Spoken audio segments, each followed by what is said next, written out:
Oh, great. 24? No, great. Yeah. Good morning, everyone. It's going to be funny. Um, so, very welcome. This is the first of many, hopefully. Yeah. This is something that we do in pretty much like every country.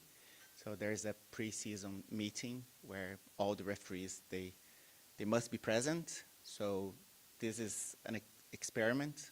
So it's a good quorum, but we definitely are aiming for more people. So this year we're going to be live on YouTube, but for next season, the idea is it must be mandatory, it must be in person. Of course, we're going to be offering 2 dates, and we're going to be advising those dates well in advance. So hopefully in the next month or 2, we're going to have the dates for next season, okay? Because this is very important, is where we're going to be talking about like any changes within the rules, any changes on the casebook. It's not for us to be like teaching, it's an experience here to be exchanging information, and like any doubts that we had from last season, we're going to be talking about some of the queries that we got from last season, but it's also like the queries that all of us have, and we have the opportunity to discuss, and then start the season like more consistent, in a more consistent way. Yeah. So for someone doesn't know me, so my name is Giordano. I go by Vini. Most of you know me by Vini.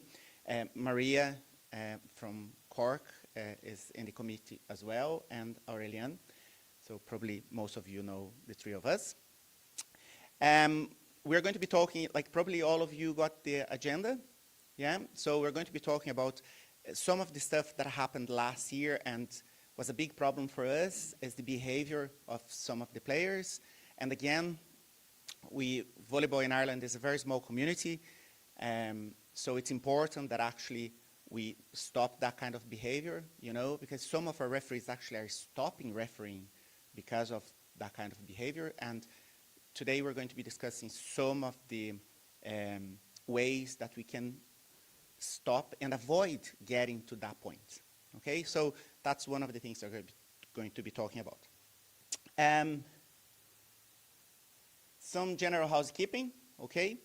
So time, so we're starting on time because we're live on YouTube. The idea, and ideally, we're finishing at 1 o'clock. We're going to have a break. We have pastries, tea, and coffee there. So for whoever didn't enjoy that when you arrived, we can stop to have that. And if you need to go to the toilets is just out the door, left-hand side. You're going to see on your right-hand side the toilets over there. The fire exit is that way. Hopefully we won't be using that, but if you do, I'm going to be first, and then you can follow me, okay? And I'm gonna ask you like very nicely, please, hi, please switch off your mobile phones, okay?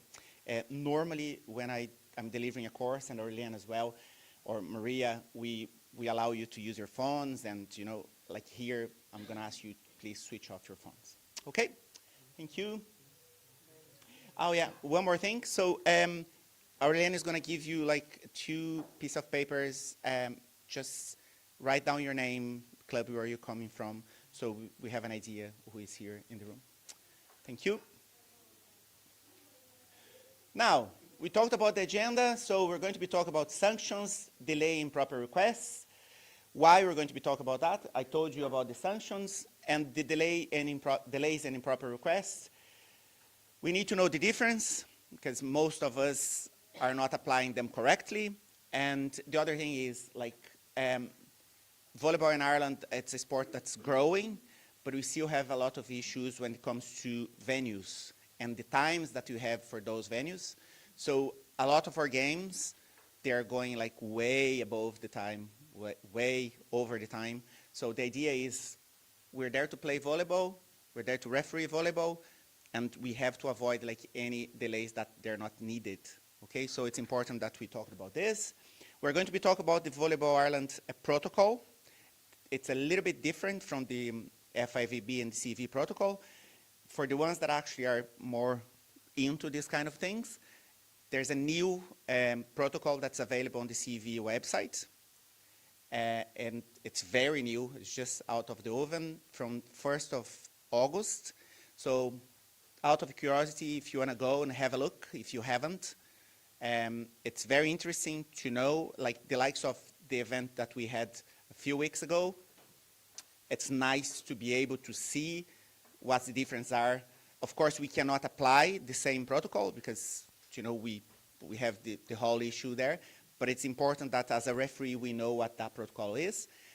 So we're going to be talking about our protocol that's adapted to the time that we have. And then season start, this is for us to talk about like consistency, like things that we did not the same way last year, and we want to do exactly. So if I'm reffing in Trinity and Jason is reffing in Ballymun, we're doing exactly the same thing. We're doing the same hand signals, we're applying the cards the same way, so we are consistent as a referees, okay? And then Q&A, I left towards the end, but actually after every set of slides, we open for Q&A, so if you have any questions, we can take the questions straight away. We might not be able to answer everything, but whatever we don't know how to answer, we take notes, and then there's a document that we're going to be sending to you in a couple of weeks, probably this week, and then all the answers for the questions that we didn't provide today, it's going to be given on that email. Any questions so far? Very good, very good. Going well. Okay, so we're going to be talking about minor misconduct here, and this is mainly how to prevent it. I hope you guys from the back can read there. So the first thing is, a good referee, a referee that has a good game management, will prevent the sanctions, will prevent the warnings, will use the warnings, but it will prevent the sanctions. And that's what we were saying there.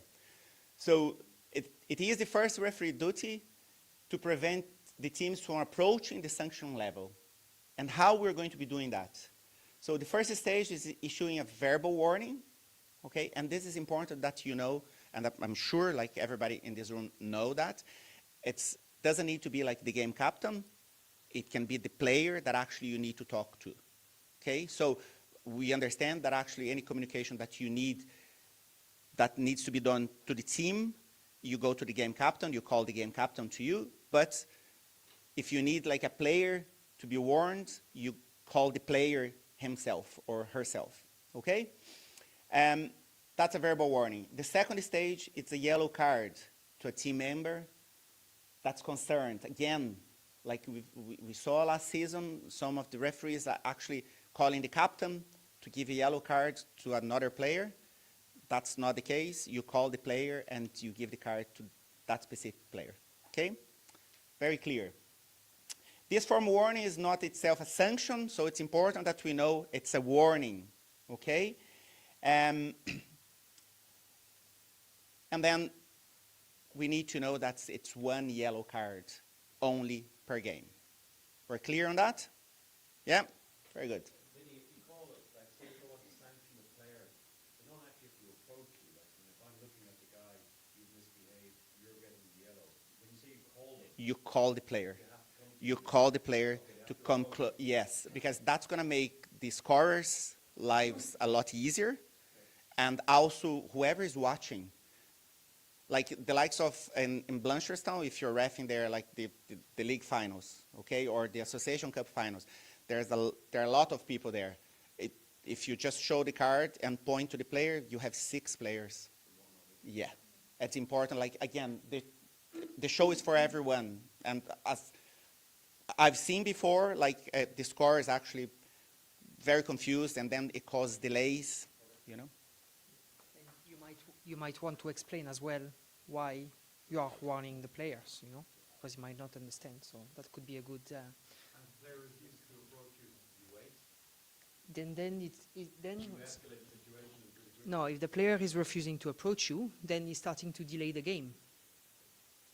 So then you have the other possibility that we'll see later is that I ask you to come to explain your situation. You don't want, now you are delaying the game.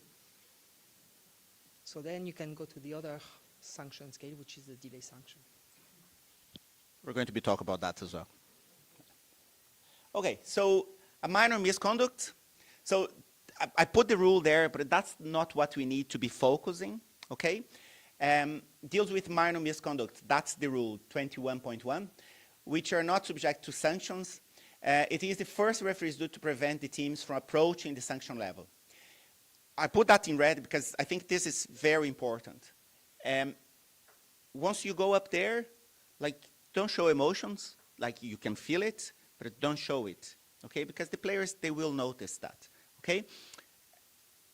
If you deal with the players in a way that you show your personality, you're calm, like, you know, you know the rules, you're there, like, not to actually, as a police person there, you're there, like, just to conduct the game. You know, you're not looking for fouls, you're not, like, you're there just to referee the game.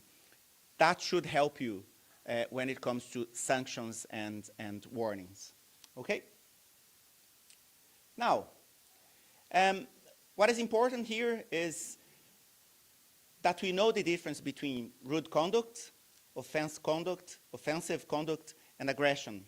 So we had a couple of issues last year where players actually went to the referee, players that actually grabbed the referee's chair, okay, and that's more than enough to tell the player, you're gone. You're gone. If a player comes, or a coach, or anyone from the team comes towards the referee, again, I think I told you in the first or second slide that the first referee is his responsibility to look after his team because he's the only one who has cards. So when I say he has to look after his second referee, if there's line judges, the scorers is the first referee's responsibility. So it's important that if something like that happens, stop immediately. Immediately send the player home. Oh, do I need to give him a yellow card, a red card first? No. You go straight to expelling the player or disqualifying the player. Yeah? Again, it's important that we all know that it's not your emotions, it's about the game, but if that comes towards you, stop it. Yeah? We're losing referees because of these kind of situations. Yeah? Very luckily, we had other referees in one of the situations. We had another referees that they were watching the game and they helped out, but that shouldn't be the case. Okay? We have to stop that before. Again, I'm saying there as well that it's towards the officials, towards the opponents, and the spectators as well. Okay? Sometimes, like, we see players that actually, they're misbehaving towards the spectators as well, and that has to be stopped by the referees. Okay? The idea is to have more people watching volleyball, not less people watching volleyball, because that's going to push people away. Okay, the sanction scale. So what we have to take from this slide there. So depends on the offense, the sanction must be applied and must be recorded on the score sheet or in the scoring. Okay? Penalty, expulsion, or disqualification. And then there's a list there and how it goes. So the first, rude conduct, is a penalty. Again, it doesn't need to be a warning given before. It can go straight to a penalty if that's the case. Okay? First, offensive conduct, expulsion, no need to warning before. I know you guys are, we are going to be sending this set of slides, and you're going to be sending a document with all of this, so don't worry about the content, okay? The second, rude conduct, for the same person, expulsion. This is important that we take note, or that we understand that it's for the same person. Again, everybody think like it's yellow, not everybody, but a lot of people think like it's yellow, red, and it could be like red, then expulsion, and then disqualification. But you can go straight to expulsion. You can go straight to disqualification. And once that's done, we were going to be talking about that, you don't miss the yellow. You still can use the yellow if you haven't used during that game.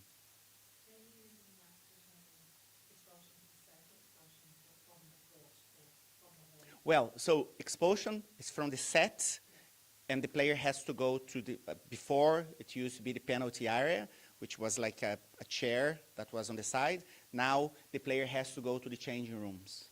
Again, some of the halls, like they don't have changing rooms. The player has to leave the playing area, okay? In the rules, it says that the reserve referee has to do that. We don't have a reserve referee, so unfortunately what we do is the second referee has to walk out with the player. Okay, expulsion, the player can come back. If the player is expelled, he can go back for the next set. Disqualification, he's gone for the game. Okay? Can the player name the shot that he can use the yellow after? He can use it after the expulsion and disqualification, but he can't use it after a penalty. You can. After a penalty? Yes. If I go straight for red, then I can use it. Yes, you still have your yellow. Yes. Yeah, not for the same player, but for the team, yes. Yeah, is that clear? Yeah. Now, so just, Practical question. sure. Just, I'm thinking of the halls and referees that we expel a player. I don't need the playing area, but would it be sufficient just to stick him in the corner away from the bench, just as a practice? No. You want him at the hall. Out of the hall. Because if that player was trouble before, he could be trouble again, and that's going to cause a delay. So they just must leave the hall. Wherever they go after that, Out. He has to be out of sight. okay. Yeah. When Because the set ends, right, so we signal the set, he can come back. come back in straight away. That's correct. Yeah. You're gonna find that player to bring them back in? So the second one still an outbreak. Well, the second referee can go. Yeah. Yeah. Yeah. Yeah. Again. And or a team member, after asking the permission to the referee to leave the court, they can go, get it, come back. Yeah, because we have to adapt like our situation and the way we have volleyball here to the rules that we have. So use common sense. Again, like if you have the time as a second referee, you can go. If you have someone that can do that for you, that's fine as well. Okay. So stage 1, verbal warning. Stage 2, yellow card. Penalty sanction is red card. Expulsion, red and yellow card jointly. So yeah, you can show that. Yeah. So yeah, yellow card for warning, red card for penalty, a red and yellow together in the same hand expulsion, and disqualification, red and yellow card separately. Is that clear? Good. The consequence. So we did talk a little bit about this, so well in advance. So the first red card, it's a penalty and a point, and the service it's awarded to the opponent. Red and yellow card jointly, expulsion, so the player is expelled for the set, okay? There's one situation that we need to talk about, probably is the next slide, which is very curious, but we get there. And then red and yellow separately is disqualification. Okay, expelled or disqualified players must immediately leave the field of play area to go to the team's changing room for a duration of the sanction. Very clear, yeah? Good. This is what I want to talk about. If you do expel someone, okay, the player can be subbed by a legal or an exceptional substitution. Okay, this is a change, and I'm pretty sure everybody knows that. Before, it wasn't like this. It was only for regular substitution. But since the rules were changed, now an exceptional substitution can be used as well. We all know that an exceptional substitution, if that happens, the player is out of the game. The player cannot go back. Yeah? So it's up to the coach to do the exceptional substitution if he wants to or not.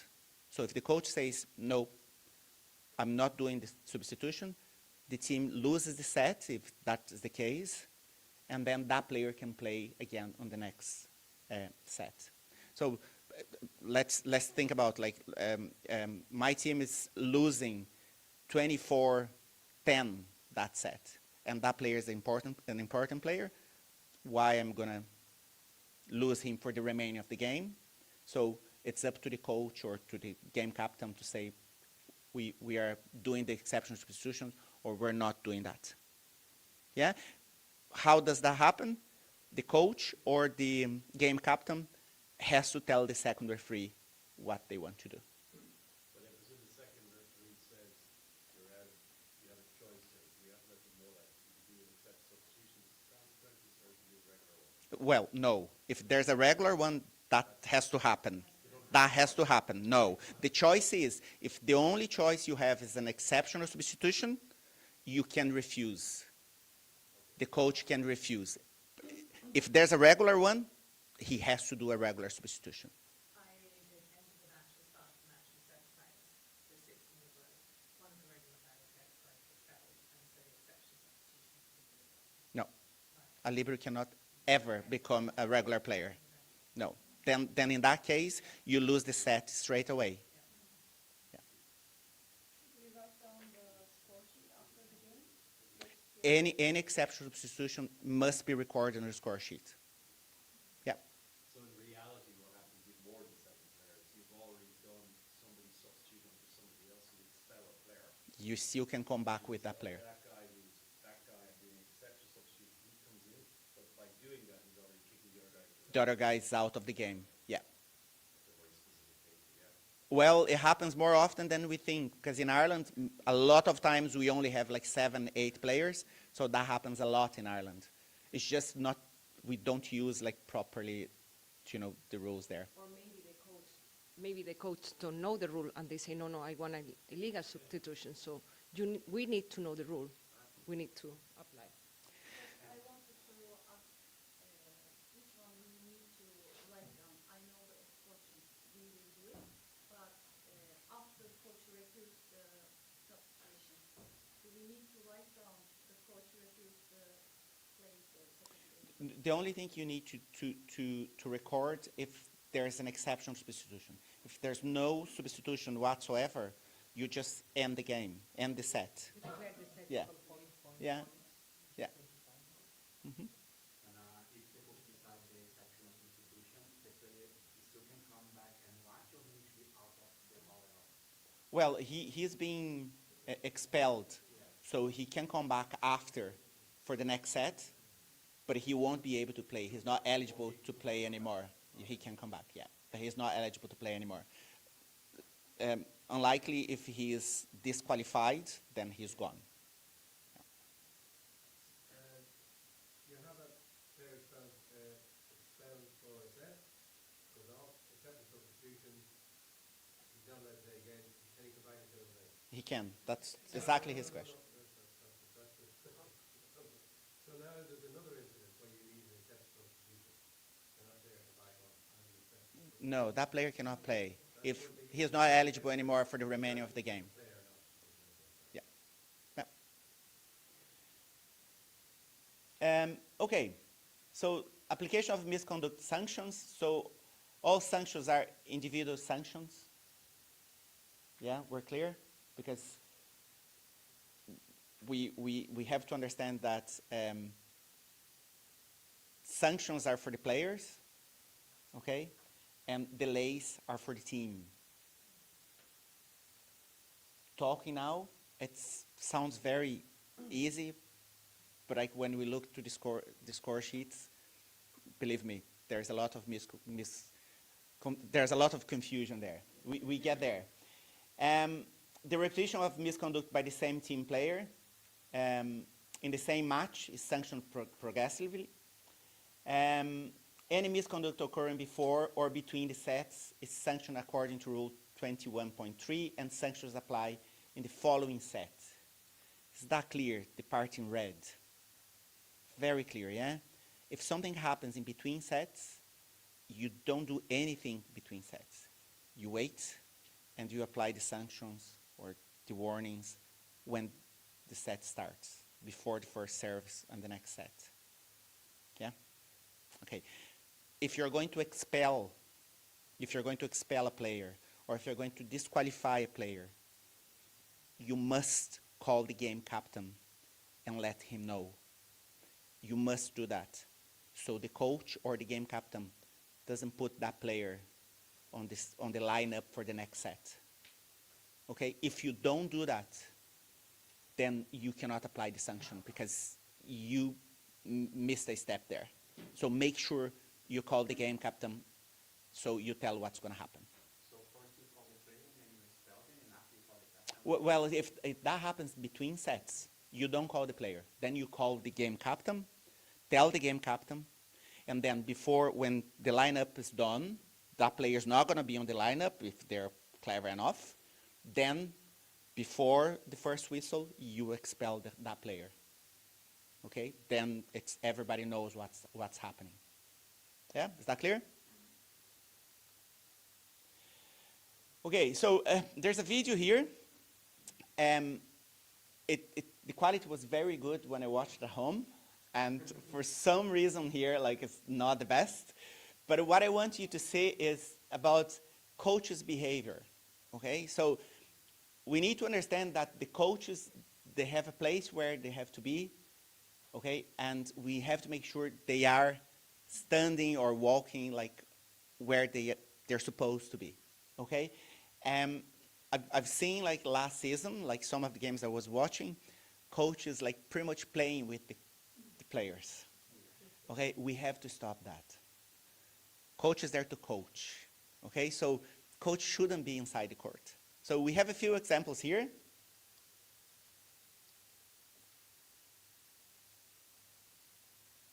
the first one, the pressure from the serve really paying off.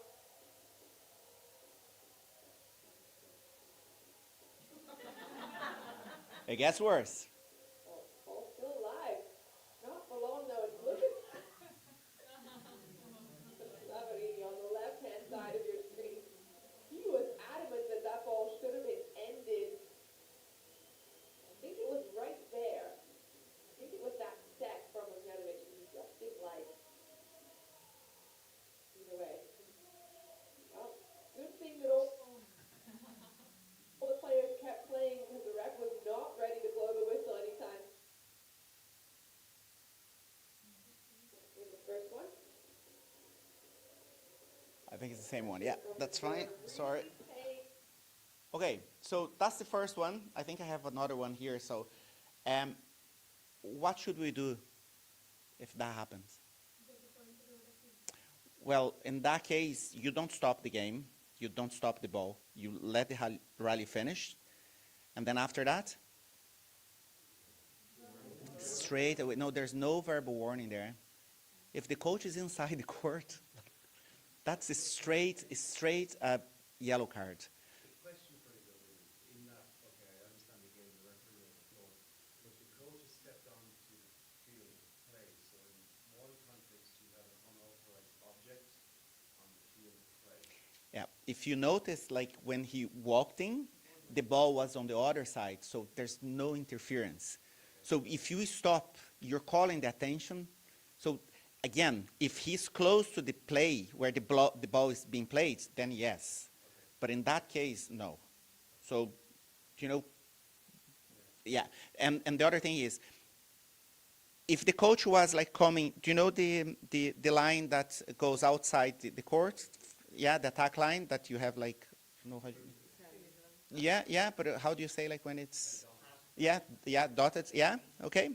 So if the coach comes into the substitution zone and then goes back and then you tell him not to do that as a second referee, then when the rally finishes, when the ball is not in play, then yes, then you warn him verbally.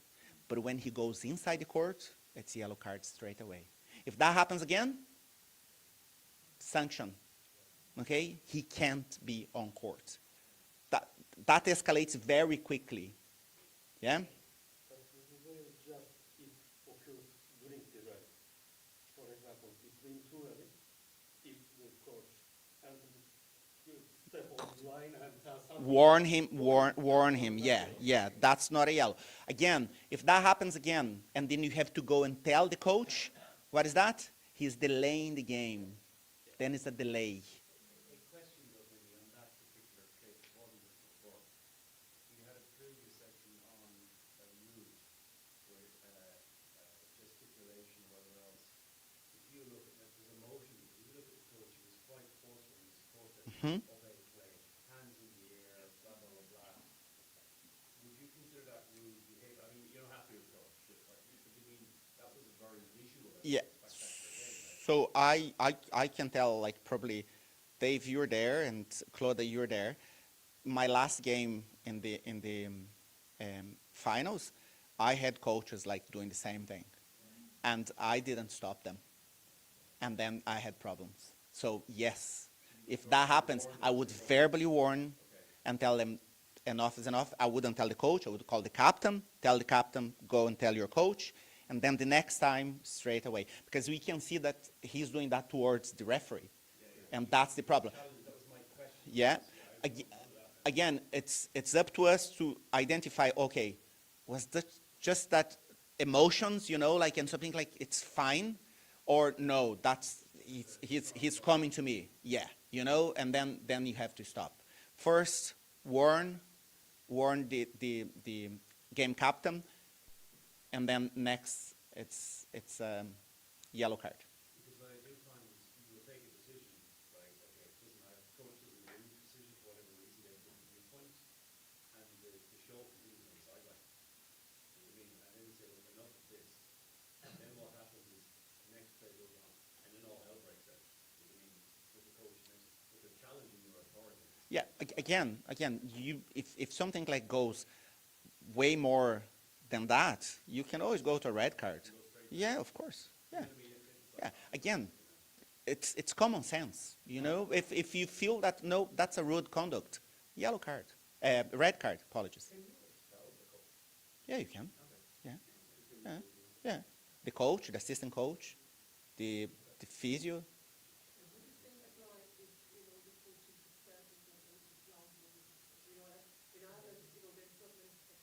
Mm-hmm.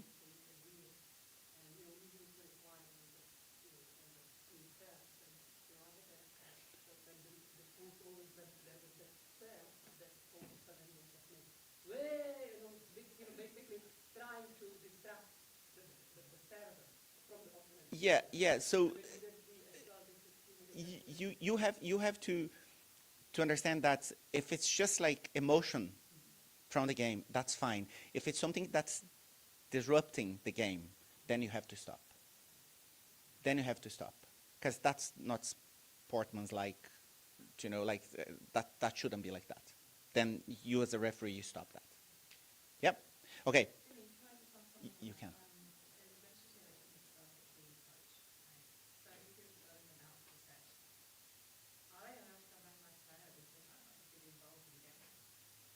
If you're expelling, he can come back. Yeah, but can he still coach him or can they still actually actively coach? But if he's expelled, yes. If he is disqualified, no. If he expelled, yes, he can come back. Yeah. Yep. Again, if he's a player coach, he's expelled as a coach, he's expelled as a player as well. Like, he has to leave. Yeah. Okay.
Okay. It just needs to get a step count up. Yeah. Just needs to get a step count up today. That was it. But it's a lost cause because if you didn't deal with the first one, right, because I'm a coach as well, okay, and if I was assistant coach there and you penalise me or sanction me for stepping on. You stop. Hang on a minute. This fella's over here, he's stepping on, he's over in position 4. You're not saying anything to him. So, like, the fact that you didn't deal with the first one suggests to me that the coach has to come over. Okay. So that's one of the reasons why, like, first referee and second referee, they're as important. You know, like, they're both very important. Okay, so that's very good that we understand that, you know, first referee and second referee, they have a lot of responsibilities and they're a team. So if the second referee doesn't do the job like properly, as that second referee wasn't doing his job like properly, like the game can go like, you know, completely loose. So again, we saw one of the moments there, like you saw the second referee like, that's not enough. That's not enough, okay? The rally finished, coach. That's your space. Please don't come into the substitution zone. Again, I'm watching here, but I'm also, it's the second referee responsibility to actually mind the benches, the coaches. So it has to be done. Again, if he didn't see the other one, but he saw you, as a second referee, if he's a good second referee, he will pay attention. Like once it happens and he noticed the first time, he will pay attention, like both, okay? Again, a lot of times, like the coach was behind him, and that's hard to see. But when the coach is like by your side, like he has to see that, okay? Sorry, Radha, you had a question. No, I was just going to say that it didn't seem that there's too much was happening. I don't know. No, just a point of order. The people here can't hear the question. So can you repeat the question when you're answering? Okay. No, just it's Yeah, okay, that's fine.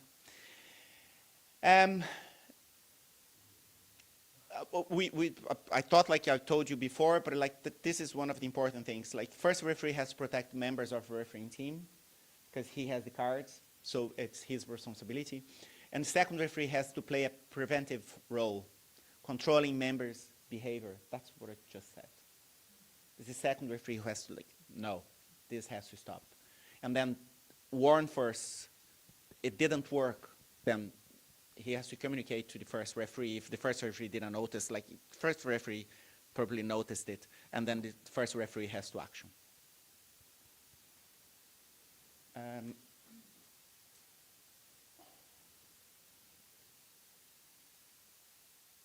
Okay, so this is a situation where the player just play the ball, stop, look across the net.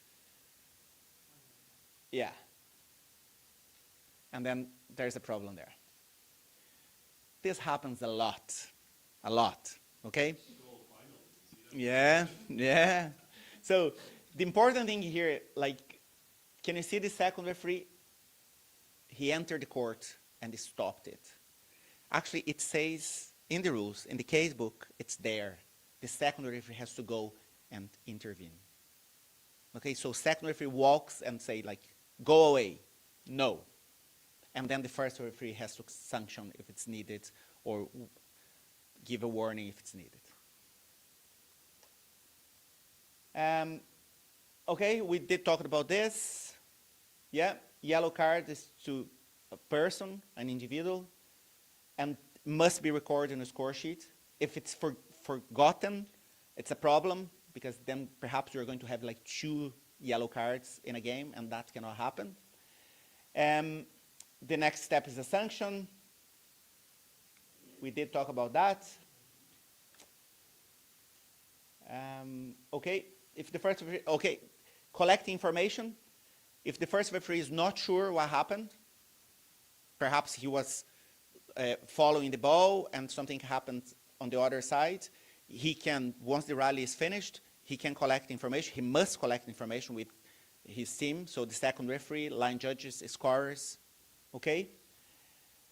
Again, emotions. I know when sometimes things happen and, that comes up and you get really stressed, and as a referee, calm, collected, try not to act when you're in stress or heat.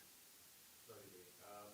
When it comes to recording these, using the e-scoring, it's literally just a click of a button. There's no area, there's no space there for the marks and stuff. Is that something the first and the second referee will do post-match? No. The scorer does it straight away. So if anything needs to be, No, I'm talking about the remarks. If there's any remarks. it's straight away. Like let's say the system does the sanctions and does the warnings, and if there's anything like improper requests that actually you need to type in, there's a place there to record that. So it has to be done straight away. Yep. Okay. This is going to be special cases. Never end a set or a match with a red card. Okay? No. Why did we talk a lot about sanctions and the scale of sanctions? So we did talk about this. You can go straight to expulsion, straight to disqualification. If it is 24-23, expel the player. If you give a red card, you are interfering with the game. And you're not there to interfere with the game. Expel the player. So then the player is off, another player comes on court, and the game continues. Okay? Is this written somewhere? No. Unless they're incomplete. But then you're very, very unlucky. Yeah? Yeah. Again, the idea is don't let it get to that point. Okay? So there's measures that you can do to prevent it, but sometimes it could happen. Okay? And will happen. Will. Avoid it as much as you can. Yeah? Double penalty. First show red card to the team member of the serving team. If you're going to give... No. If you're going to be... Because you don't want to change the game. So if it's red card to team A, red card to team B, then whoever is serving gets the red card first. So then the serve goes to the other team, you red card to the team B, and then the serve goes back. You didn't change anything. Yeah? Unless they're about to win it. This is important, I think, particularly with the e-score sheet, because obviously the software does it automatically. So you might have the case that you have like end of set, but actually it's not end of set. Yeah, that's the next one. So if the score is like 24-25, in that case you don't follow the one before. Okay, in that case you give the red card to whoever team has less points, so the one that's 24, so you don't finish the game. Because if you give to the team that has 25, you're finishing the set or finishing the game. So in that case, in that scenario, you give to the team that has 24. Yeah? Yeah, but like, again, common sense. First, that situation, then the second situation. But then, what about the serve? Does it go then to the other team, or it just the way you click things on the software? Like, the way you click is the same. It's the same. But you want, 24, 25, you give to 24 first, and then it's registered the point there and the red card, and then you give to the other team. The serve then switches. Yeah, yeah. But in that case, because you don't want to be the one who finished the set. I think we're mixing it. You're right, to be clear. In 24-25, you give the red card to 25 first, which gives the point to 24. Yeah, Then you do the reverse. exactly. Yeah. It's the point in the card to the reverse. So yeah. Common sense. Yeah? Not really, but yeah. No, it is. It is. It is. It is.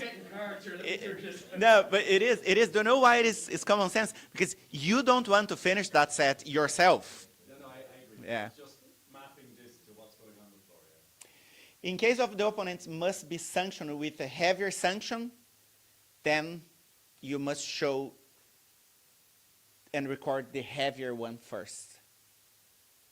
Does that make sense? So you have like an expulsion. So someone is going to be expelled and someone is going to get a red card. You expel the player first and then you give the red card. You're going to disqualify someone and expel someone from one each team. You disqualify the one first and then you expel the other one. Unless you're impacting the end of the set. Unless, well, in that case, yes, if there's a red card, yeah, exactly. That's very good. If you're giving, like, you're expelling a player and giving a red card, if the red card is finishing the set, then you do this. Well, you still do the other sanction first. Yeah, the heavier one. Okay. If you want to take notes, Casebook. I'm sure like all of you have read the Casebook, have watched all the videos. Yeah, I'm pretty sure. Every Saturday night. Yeah. Homework 6.2, 6.11. Have a look. It's very interesting. Okay. Yeah, Vinny is joking on this on the Casebook, but lately they made it really interactive, and there is a link to videos, so you can see really real game situation when the situation happens. So that's really instructive. So I really suggest you to go through it, and even if you don't go through the full document in one go, take one case time to time, click on the video, see what's happening, see the explanation, and you will be more ready. If the situation occurs to you, you would have seen the situation at least once, so it will become more naturally as well to kind of react to this situation. I'm going to find the link. There is kind of an audio that you can listen to the Casebook. So if I find the link, I share that with you. So in case you don't like reading very much, you can just stick in your ears and listen. Okay. But they are very interactive. Aurelien said it is very interactive Okay. because you click it and you watch it and you don't need to read it. Okay. I think this is a very good point. It's 56 pages. Only. I'm sorry. I would finish that sentence saying only 56 pages.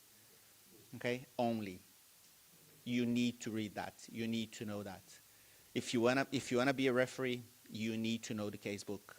You need to know the rules. Yeah, that's something we have to understand. Like, if you're going up on the stand there, you need to know the rules.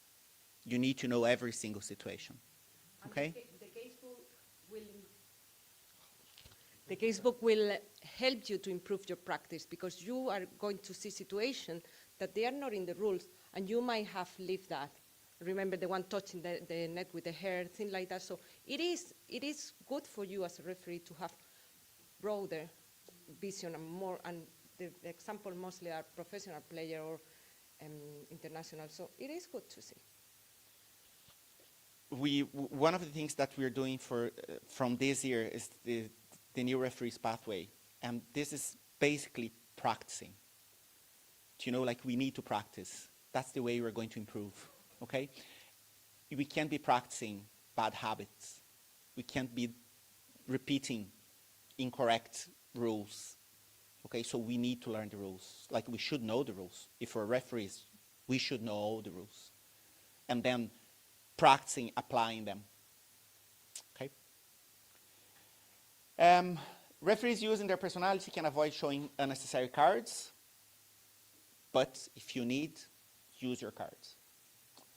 During the game, referees must pay attention to the disciplinary aspect, acting with firmness when applying the sanctions for misconduct of players or other team members. Again, it's important that we don't chase after small individual faults. Okay, we know everyone in Ireland. You know, like we know that player, we know the way the player behaves, and we know like that's coming. Don't act like that. Wait until that happens and then be prepared. But don't don't try to find faults, because that might not happen. Aurelian is going to take over now. You must be tired of my voice.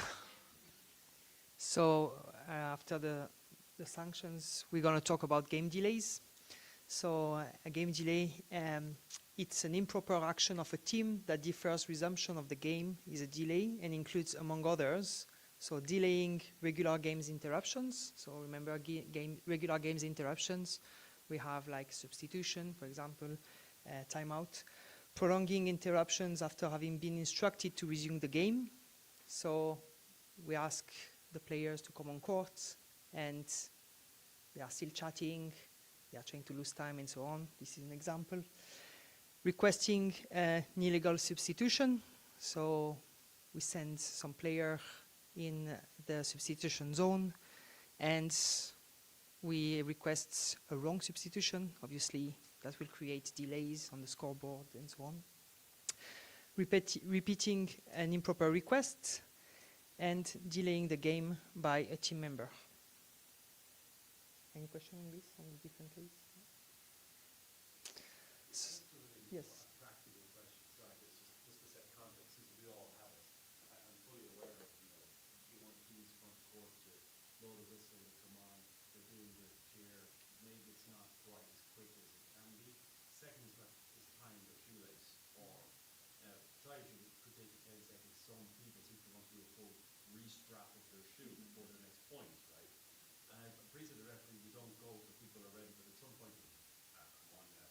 So that's more of the practical aspects, and those are obvious. So this comes by having the situation again and again and again, and this is what they call the art of refereeing. Okay, so you see a player that is genuinely wants to tie his lace, he's going to do fast. Okay, you turn your head away. You don't fix the player. Come on, let's go. Okay, team is ready. Okay, my score is ready. The other team is ready. All this time, the player should have had the time to do that, okay? So then when you come back to it, and he's still not ready, and you see that he's struggling and so on, okay, now he's delaying the game, you wait, let him finish, okay? Delay sanction, okay? But again, it's the art of refereeing, It's not like, oh, I see the guy is taking the lace, he shouldn't do it, he's delaying the game, Like... We had a situation in Blanchardstown. We had a situation in Blanchardstown. Yeah. Where the lineup was done, the players were on court. I've checked, I was second referee, I've checked the players, everything was fine. And then the setter from Serbia, I think, her lace just broke. Completely. And then she came and said, like, what do I do? And I said, like, yeah, fix it. Like, it was clear the lace was broken. She didn't do that to delay the game. Was not even 1 point played. That's completely fine. We wait. In that case, we wait. The player, it's going down to tie his lace or her lace, and the other team just took 3-4 points. So they have to stop. The team has no timeouts anymore. Come on, that player it's delaying the game. So you have to know when, oh yeah, it's fine to wait, and when it's not. Sorry. All right, so now, as Vinny said, for the misconduct, it's like a player sanction. I mean, it's an individual sanction.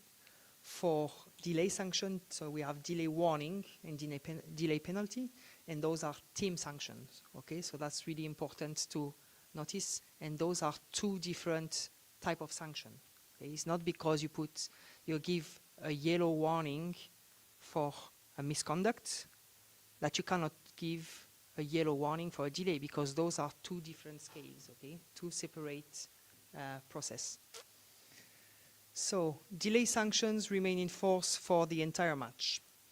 All delay sanctions are recorded on the score sheet. So now with the e-scoring, it's kind of a bit more like,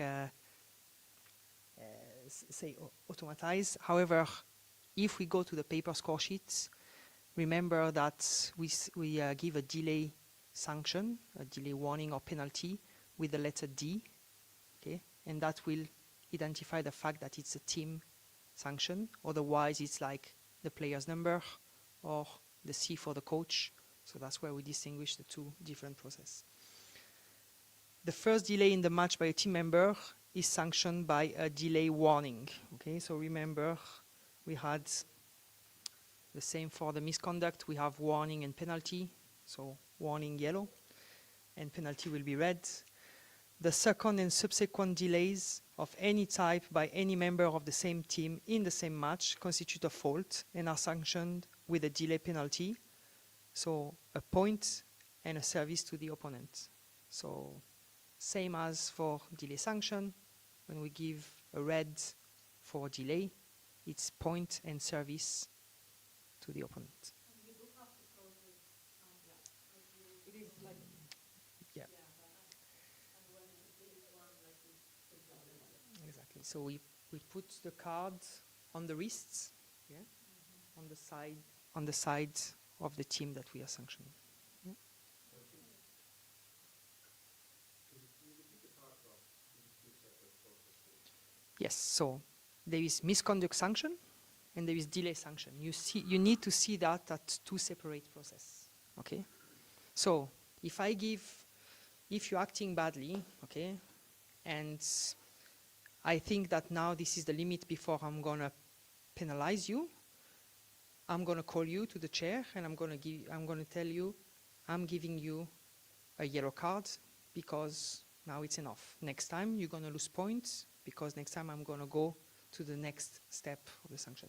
This is a misconduct sanction. This is what Vinny went through.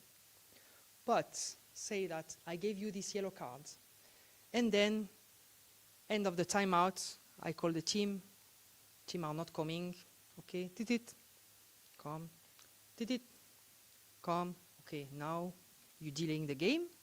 Although you got, you personally, a yellow card, I can give a yellow delay to your team because this is not a misconduct. This is a delay. Yeah. Well, you need, as a referee, you need to distinguish, is it a misconduct or is it a delay? Here I consider you and your team are delaying the game, so I give you a delay warning. And if that continues, I'm going to go up. What's your example there? What's your example? You said like I do something, I get a yellow card. Okay, misconduct. so you misconduct. Then afterwards I do something else that causes a delay. like what? Delay is not a team thing, it's me personally. Okay, but like what? Like tying your laces or like Something tying your laces and Or- going slowly or Going for the service or slowly. Yeah. taking time to get Okay. the ball for the serve. Okay, so if you're delaying, okay, because you are tying your laces or if you are walking too slow to the service, what you're doing, you're delaying before the first referee authorizes the service. He needs to make sure like both teams are ready to play. You're not letting your team be ready to play. So it's not only you, it's your team that's not ready to play. So it's for the whole team. And I am very practical, so a good way to differentiate both of them is the hand signal. It's completely different. For the delay, you cross it. For the sanction, you show.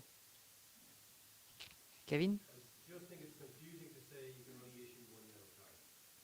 So what you're saying here is actually is true, but at the start people say you can only issue one yellow card. I think that's confusing. Yeah, for misconduct. So that's why, But it's become a saying or a phrase. You can only yeah, issue one yellow card. because some people don't understand that those are two different I understand. processes. And I think you've explained it perfectly. But I think we've got to stop saying you can only issue one yellow card. You can only issue one yellow delay card, and you can only issue one yellow sanction card. I disagree with you, Kevin, because it's only confusing if you don't know the difference between yellow card for warning and yellow card for delay.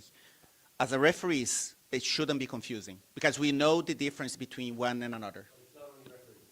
Oh, no, it is. In this case here, it is. But it's the players as well. So But then we deal with referees. I'm just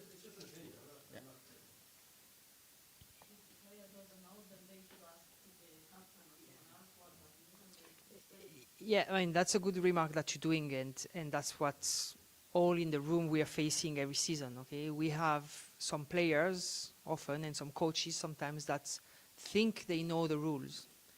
So that's why I insist on what Vinny was saying, that it's important for us, to, when we are on the stand, to know the rules and to be able to explain. And that happens even in like high-level games. I've seen Stefano Cesare explaining to, I think it was, can't remember if it was Leal, a rule about reaching over the net, you know? And those guys are playing internationally and so on. And at the end of the rally, he called him and he explained his call. And the guys were saying, no, no, no. And I said, yeah, I can guarantee you, this is the rule. You know? So it's important for you to know the rule and to be able to explain it clearly and concisely with the official terms to the players when they ask for an interpretation.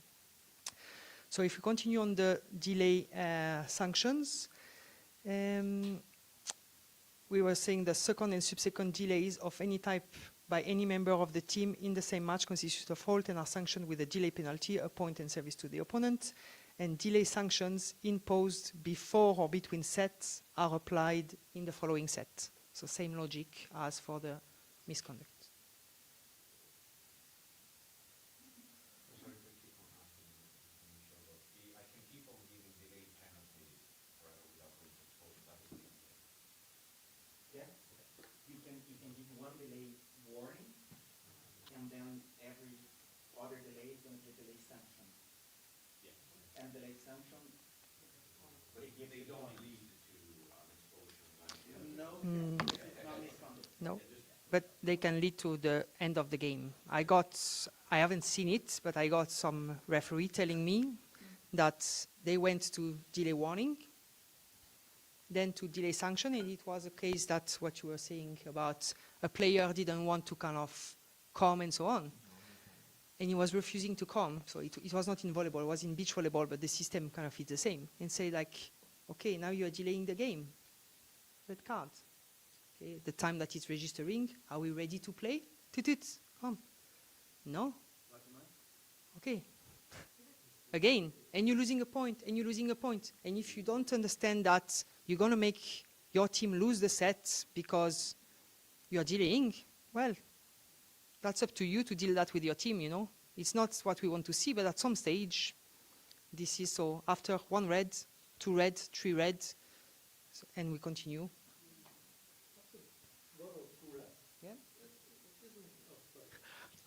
That's so funny. After 1 or 2 red for delay, isn't it misconduct to refuse what referee called you? Isn't it misconduct?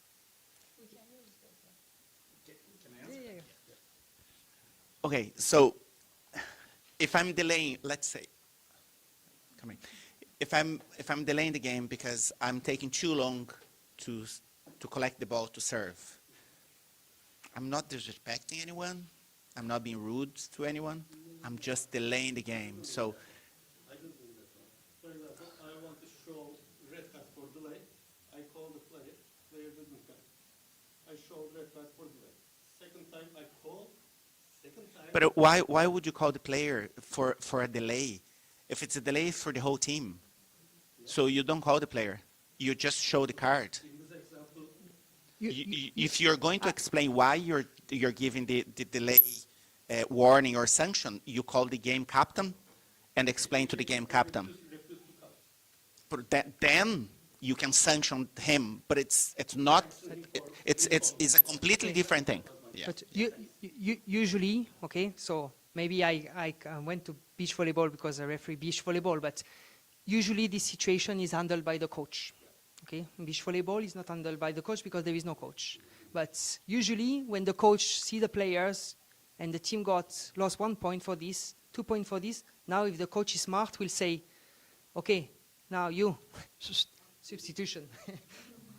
There you go. Okay, we're not going to lose more points because of you. Okay, I'm going to talk to you for a few points and you're going to come back maybe. Yes, Claudia? Just earlier, you said not to finish a set on a red card for misconduct. Are you saying the same for a delay penalty? So Generally, yeah, the same rule apply, you know, it's like, But it's not a rule. no, I mean, when I say same rule applies, it's the same logic apply. So we want to avoid that as much as possible.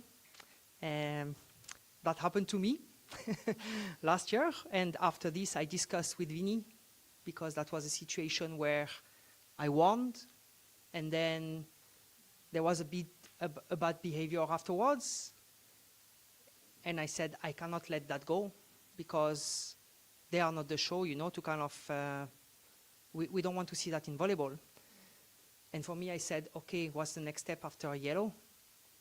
I go up one scale, and I finish the game on this. And after this, I had the discussion, and then Vinny told me, yeah, but maybe the solution is actually to go even up. You Didn't expel. say maybe. He didn't say maybe, but you know what I mean. Say again? No, what I'm saying, I'm coming back. I'm coming back to your logic about finishing a game on a delay penalty. So what I'm saying is that you have to apply the same logic. If you don't finish the game by a red card on sanction, you don't want to finish the game by a delay penalty. There's a solution with the misconduct, because you can give an expulsion or you can give a disqualification. Whereas there's not, what's the solution for a team continuously delaying? Okay, if it's continuous, if something that's been happening for a good bit, that card should be given before, not in the last point. But if that happens on the last point, look away. Don't finish the game. Look away. Call the player, tell him, like, move. Don't finish the game.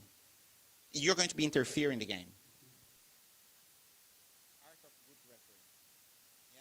Don't let that happen. Use the card before. Okay? All right. Any other question on delays, sanctions before we go to injury illness? Is there any scenario?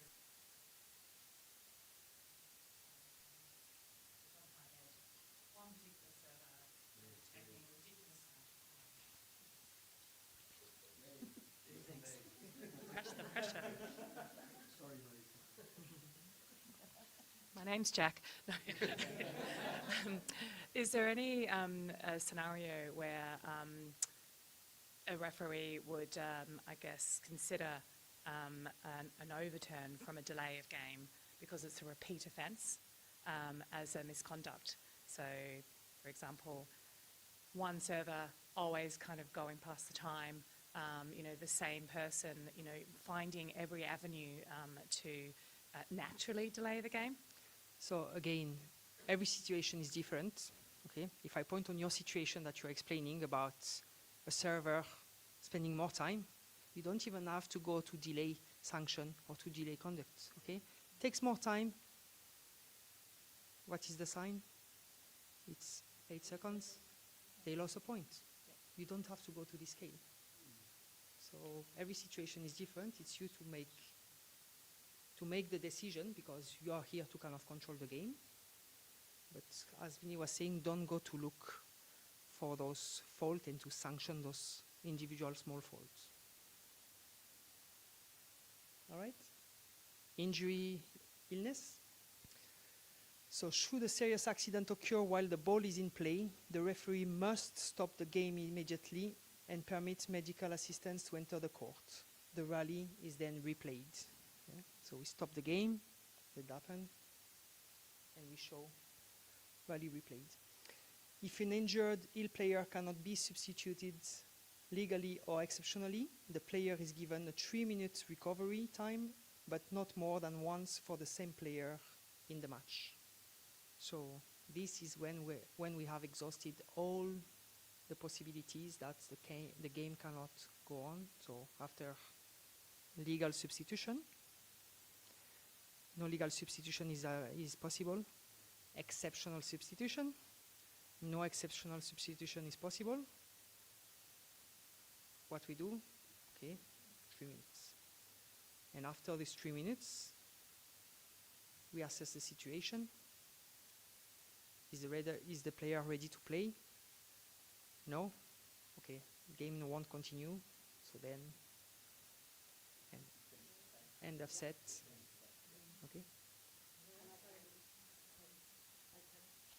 Sorry, I just want to clarify because since I started referee, I heard about the 3-minute recovery time. And by doing the courses with Bini, you realize you hear about the 3-minute recovery time that is discretionary to the referee to appoint that or not. It's not. It's as Aurelien has said, it's the last option we have to continue the game. There is no legal substitution, there is no exceptional, there is nothing on the bench. You give 3 minutes. There is no timeout additional because the referee, I'm very kind and I give them a timeout and the 3 minutes. It is not. And it has to be very clear and it has to be shared between the referees clearly. There is not on our discretion to give the 3 minutes to recover because we are very good person and we mind about player. It is when everything is exhausted. So that's the last option.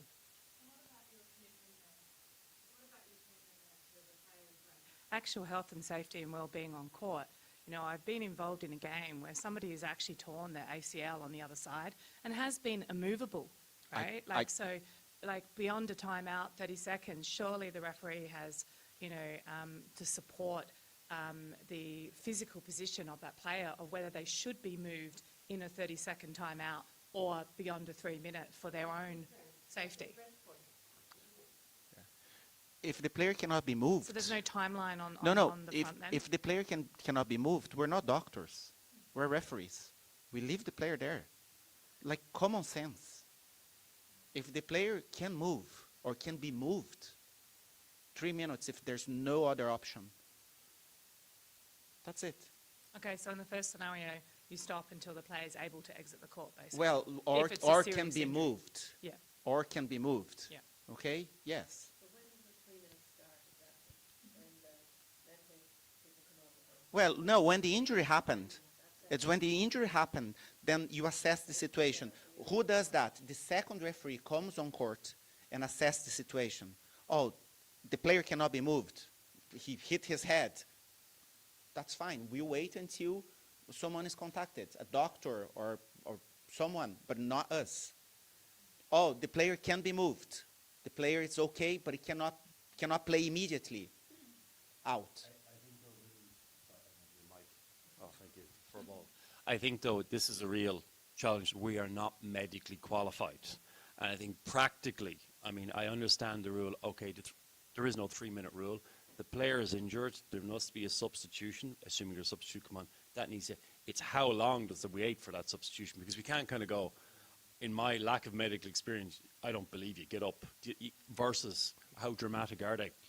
Do you know what I mean? That's the line where. Yeah, no, that's being honest, that's a practical no, question. that's a good point that Jason is saying. So, and I will advise as well, as a referee, not to rush the team. Come on, your player needs to go. They got making up. Oh, we assess the situation, as he said. We are not doctor, okay? It needs to be kind of genuine. And the second point I want to precise as well about these 3 minutes, you will face some coaches that a player is injured or is like that, and the coach will come to you and I want 5 minutes recovery timeout. What is that? Okay. What I just said, the second referee comes on court and assesses the situation. The second referee is going to talk to the player. Like you probably saw several times, everybody talking but the player. It's the player who has to say how he's feeling. And then from what the player says, then common sense is used.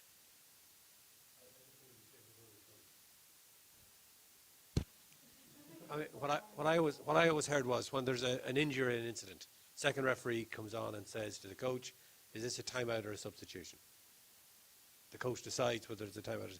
You give them as much time as they need, but they have to decide initially whether it's going to be a timeout or a substitution. As I understand, whether it's going to be a timeout or a substitution. Then I would go to the coach and say, what do you want to do about the player? So you don't go in and address the player and ask them what the situation is. The coach is in charge. If the coach is in charge, what you want to do. And I think that's the safest way to do it, in my opinion, or that's how I've done it. Okay. Do you want me to tell you what's right and what's wrong? I get the feeling I this- don't have a choice. this is incorrect. Okay. This is not the way. The way is the second referee goes to the player, assess the situation, talks to the player, and then if the player says, I'm okay to play, the game resumes.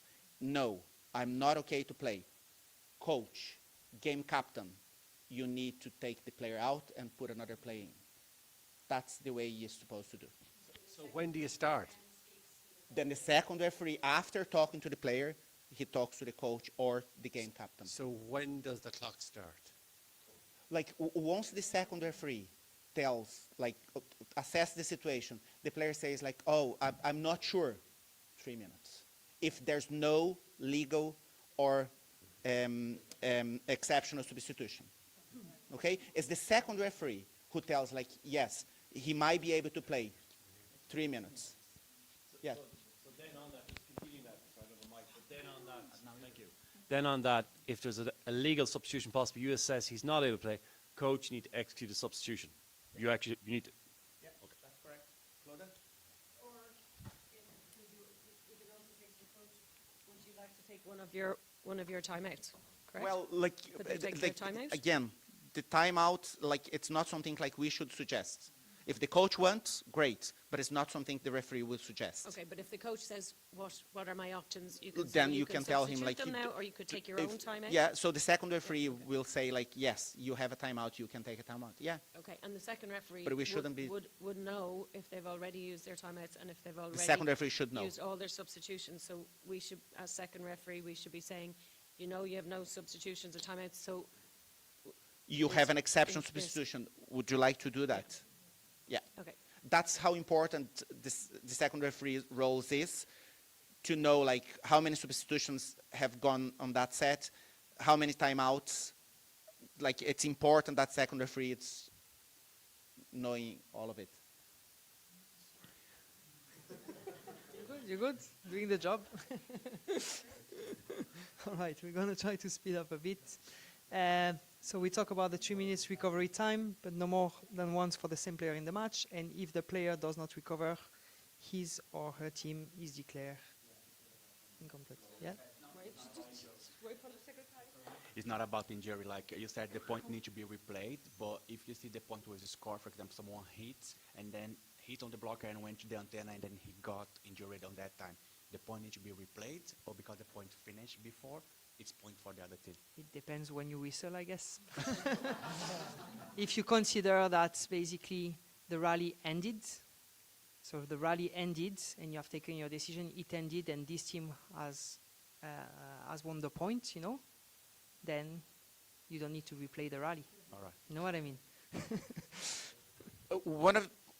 One of the things that's very important, like it doesn't need to be the first referee to end the rally. The first referee might be looking over there and the injury is over here. The second referee can do that. Doesn't need to be the first referee, okay? And stop the rally. Again, common sense. There's a hit coming. The guy hits the ball. Yeah, finish the rally because the ball touched the floor. You know, the point is the team that scored the point. I will stop. So now, improper requests. This is important for you to know what is an improper request, okay? Because that will impact, obviously, after the delay sanction scale.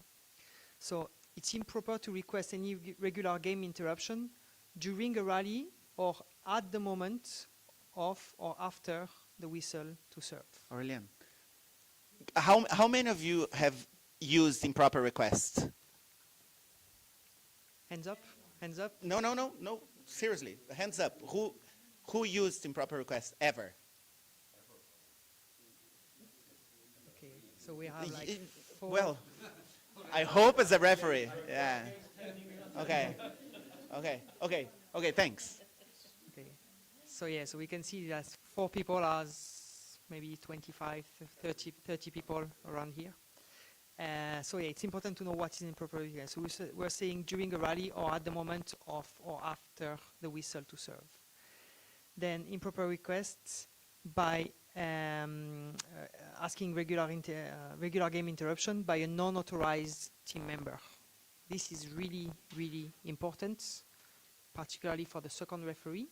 Okay, you doing the toss with the first referee, so visualize who is the game captain, and then if the game captain is not on court, you need as well to know who is the game captain.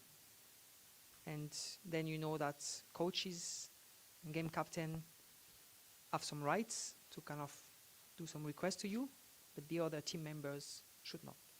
We're very nice in Ireland. So when we're reffing, and the first referee, the second referee, it's well, the game captain is not on court.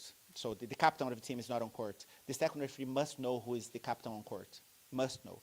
Because what happens is, if we don't have a coach, if it's not the game captain asking for timeouts or for positionals or for lineup, like we always say, oh no, has to be the captain.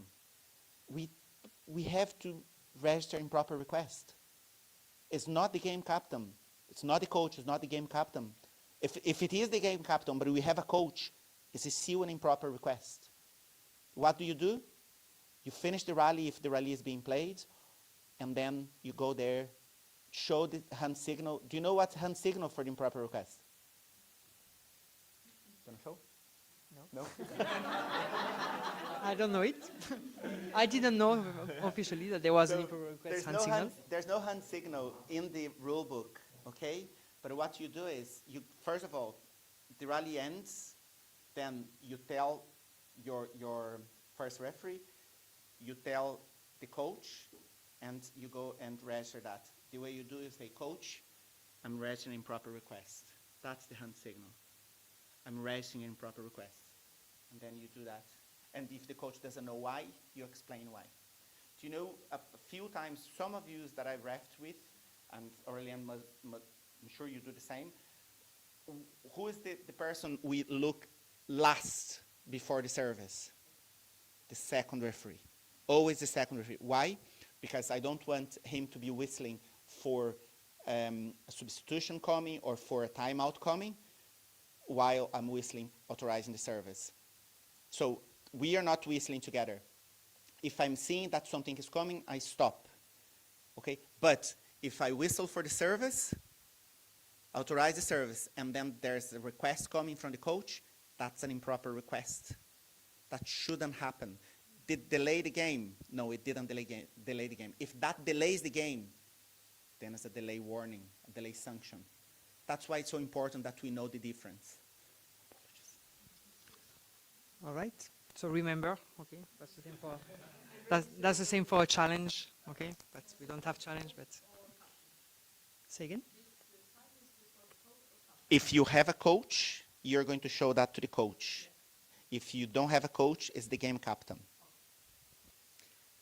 Right. So for improper requests, so asking regular game interruptions for a second substitution by the same team during the same interruption, so before the end of the next completed rally, except in the case of injury, illness, expulsion, disqualification of a player in play.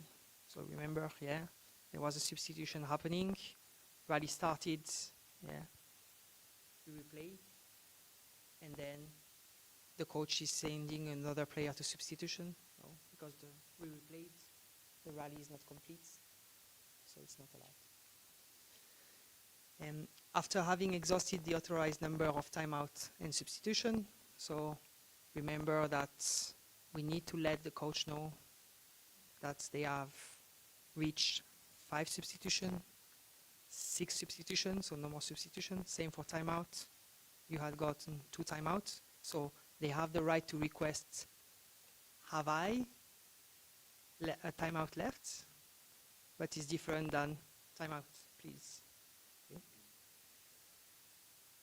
The first improper request by a team in the match that does not affect or delay the game shall be rejected, but it must be recorded on the score sheet without any other consequences. So that's what Dini was saying, that we must record it, because once it happened, then the next improper request is a delay. any further improper request in the match by the same team constitutes a delay.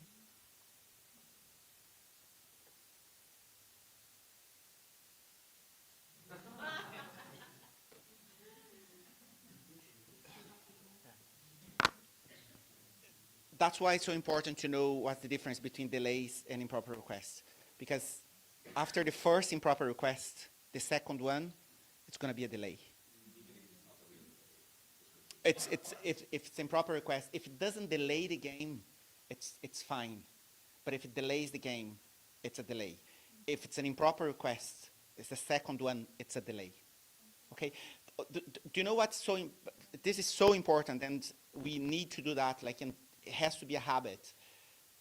Aurelian said, to tell the coaches or the game captains when it's 5 substitutions done, 6 substitutions done, second timeout taken. It's so important, because then we are going to avoid this kind of penalties, this kind of warnings and sanctions. If we do our jobs, this is not going to happen, or it's going to happen a lot less. You won't have like coaches coming asking for third timeouts, because we just told them 2 timeouts taken. Do you know the hand signal? How do you tell the coaches for substitutions and timeouts taken? Okay, so this is for consistency. We all should be doing the same thing. Okay, so it's timeout here. Okay, so you show timeout here. Why I have to show here? Because whoever is behind me has to see what I'm doing. Okay? Again, we're reffing for the players, but also for people watching. So here, and then show the side. Here, show the side. Yeah? That's for timeouts. If I'm telling how many substitutions the coach still have, so has taken. So what do? I go to the coach and say, Coach, again, you call the coach. If the coach doesn't look at you, you can use a short whistle. If he doesn't look at you, don't chase the coach. That's fine. He doesn't want to know, that's fine. If there's an assistant coach, you can then tell the assistant coach, okay? But you have to do the hand signal. So, coach, 5 substitutions. Coach, 6 substitutions. So he won't be sending players for the substitutions. Okay, coach, 2 timeouts. Yeah? The same, when it's the second timeout, you have to tell your first referee. Your first referee should know, but it's good practice to remind the first referee. Okay, so when the timeout when the timeout finishes, when you go back to your position, the players are back. What you do? You tell 2 timeouts. Yeah? Hopefully very soon we're going to have like wireless communication, and then we can talk very soon. Yeah, that's, yeah, like, yeah, guys, again, you don't need to do for the first timeout, it's just the second one, okay? And it's 2 timeouts taken, okay? So you will never be showing this, ever. And please relay this information to the scorer, like educate as well the scorers, because in Ireland we don't have a system where we are qualifying the scorer through a course and so on. So sometimes they are they don't know those hand signals. And we are facing a lot of situations where they show you all this sign and they don't know if it's taken or left, as Jason is saying. So please be the role as well of educators. Yeah? Different question. Is there a signal for the set point? I think we're going to talk about this later. Huh? No. But no, yeah. This is Cloda is joking with this because we have a very good work of a group of assessors that are helping to assess referees from the very first course and their first assessment, and they see as well some details during games that we don't want to kind of continue having because there is not, and there are a lot of people that are doing point for set points, and thanks to the assessor, they are really relaying this information, and then we can spread the word today to try to have a standardized. So Vinny was saying about the timeout, the signal. This is really important because we see a lot, it's timeout for this team, and a lot of people are doing timeout for this team. Okay? Because naturally, for them, the timeout is always on this side. But no, you as a referee, you should train. It's ridiculous, maybe you will feel that to train in front of a mirror, but in front of a mirror, you can see the image you deliver, okay, about where are your hands, are they here? Are they here clearly to the audience, okay? So timeout for this team is timeout, and timeout for this team is timeout. And then we point at the team side. So this is details, but it's really important for the image we deliver and for the communication for the whole the audience when we have the chance to have a lot of spectators. Any other questions? Would it be possible to actually an update on videos, if you guys could do some videos on, I know you said you don't want to educate people, but there is an element of education that is brought, not just to the other referees that are not here, but also to the players as well, so that they understand the finesse and the finer things that are moved, especially around hand signals. I think that is a great idea, but the three of us are volunteers, and it's a lot of time to educate referees. I wouldn't take that commitment. I think it's a great idea, but at this committee, the referees is handful. So I think we're going to focus on the referees. But if Volleyball Ireland would like to do something like that, I think that would be amazing. And also, Vinny, when I've been watching a few delivering the referee course, and we do explain the hand signal in the referee course. No, I mean, like, we teach people how to do it. Then the bad habits are taken along your... Yeah, the new referees, they're doing the correct hand signals. It's just like, it's the culture that comes, of not updating. Like referees not doing this kind of things. Coming here and talking about the rules and how do we do that? And there are simple things. One of the things that we're going to talk towards the end is ball touch. So how many of you saw referees doing this? Yeah, and it's here. That's it. How many referees have you seen doing the ball is here? Yeah. But actually, it's this team here that touched the ball, and some referees they only show one side. So not trying to point fingers because I don't even know who does that, but we've seen. So the idea is having this kind of meetings. Yeah, that's the way we do. So. Oh yeah. It's like timeout. So timeout is here. Timeout's here. Yeah. Okay. We're going to stop for 15 minutes. Okay, and then we return. So tea over there. We don't want to hear your final conversation. Am I going to get quick? I've left mine at your table. Apologies, I didn't even notice.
one?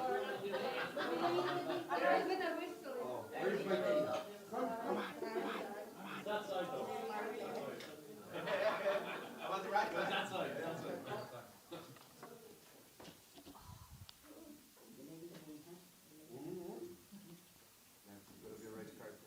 Now,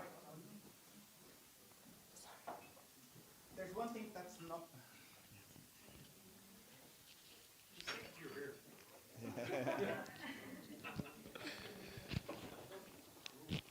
There's one thing that we didn't put in this on this slide in the slides about the second referee hand signals. Okay, so second referee will do only his own hand signals. Okay, don't overdo. It's hard enough to do your job. Don't try to do the other referee's job. Okay, so it's just a piece of the advice. So second referee will call net touches, penetration under the line, ball in a situation where the first referee cannot see if the ball was in. Okay, also back row player, if there's a foul there, if the first referee could not pick up the foul, then the second referee can whistle that. Yes, and that's it. So if the first referee whistles for ball out, the second referee doesn't show ball out. Not here, not here, not here. It doesn't show it. Okay? It doesn't show the side. Not like this, not like this, not like this. It doesn't show. It's the first referee's job. What does the second referee do? Step on the team that's going to receive next. Is that clear? Mm-hmm. That's the way the first referee, if you want to help, and we are a team. So as the second referee, I want to show my first referee what I think about that rally. That's the way you're going to help.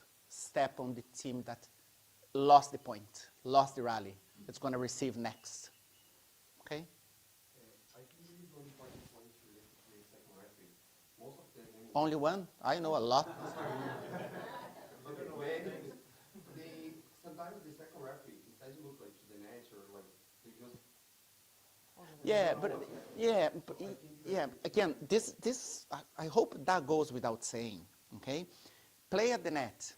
Second referee doesn't stand behind the post, first of all, because otherwise he's going to be looking at the post. He cannot see the antenna. The antenna on the second referee's side, it's his responsibility. If the ball hits the antenna on his side, he whistles. It's not the first referee, it's the second referee who whistles. If he's behind the post, he's not seeing if the ball touches the antenna.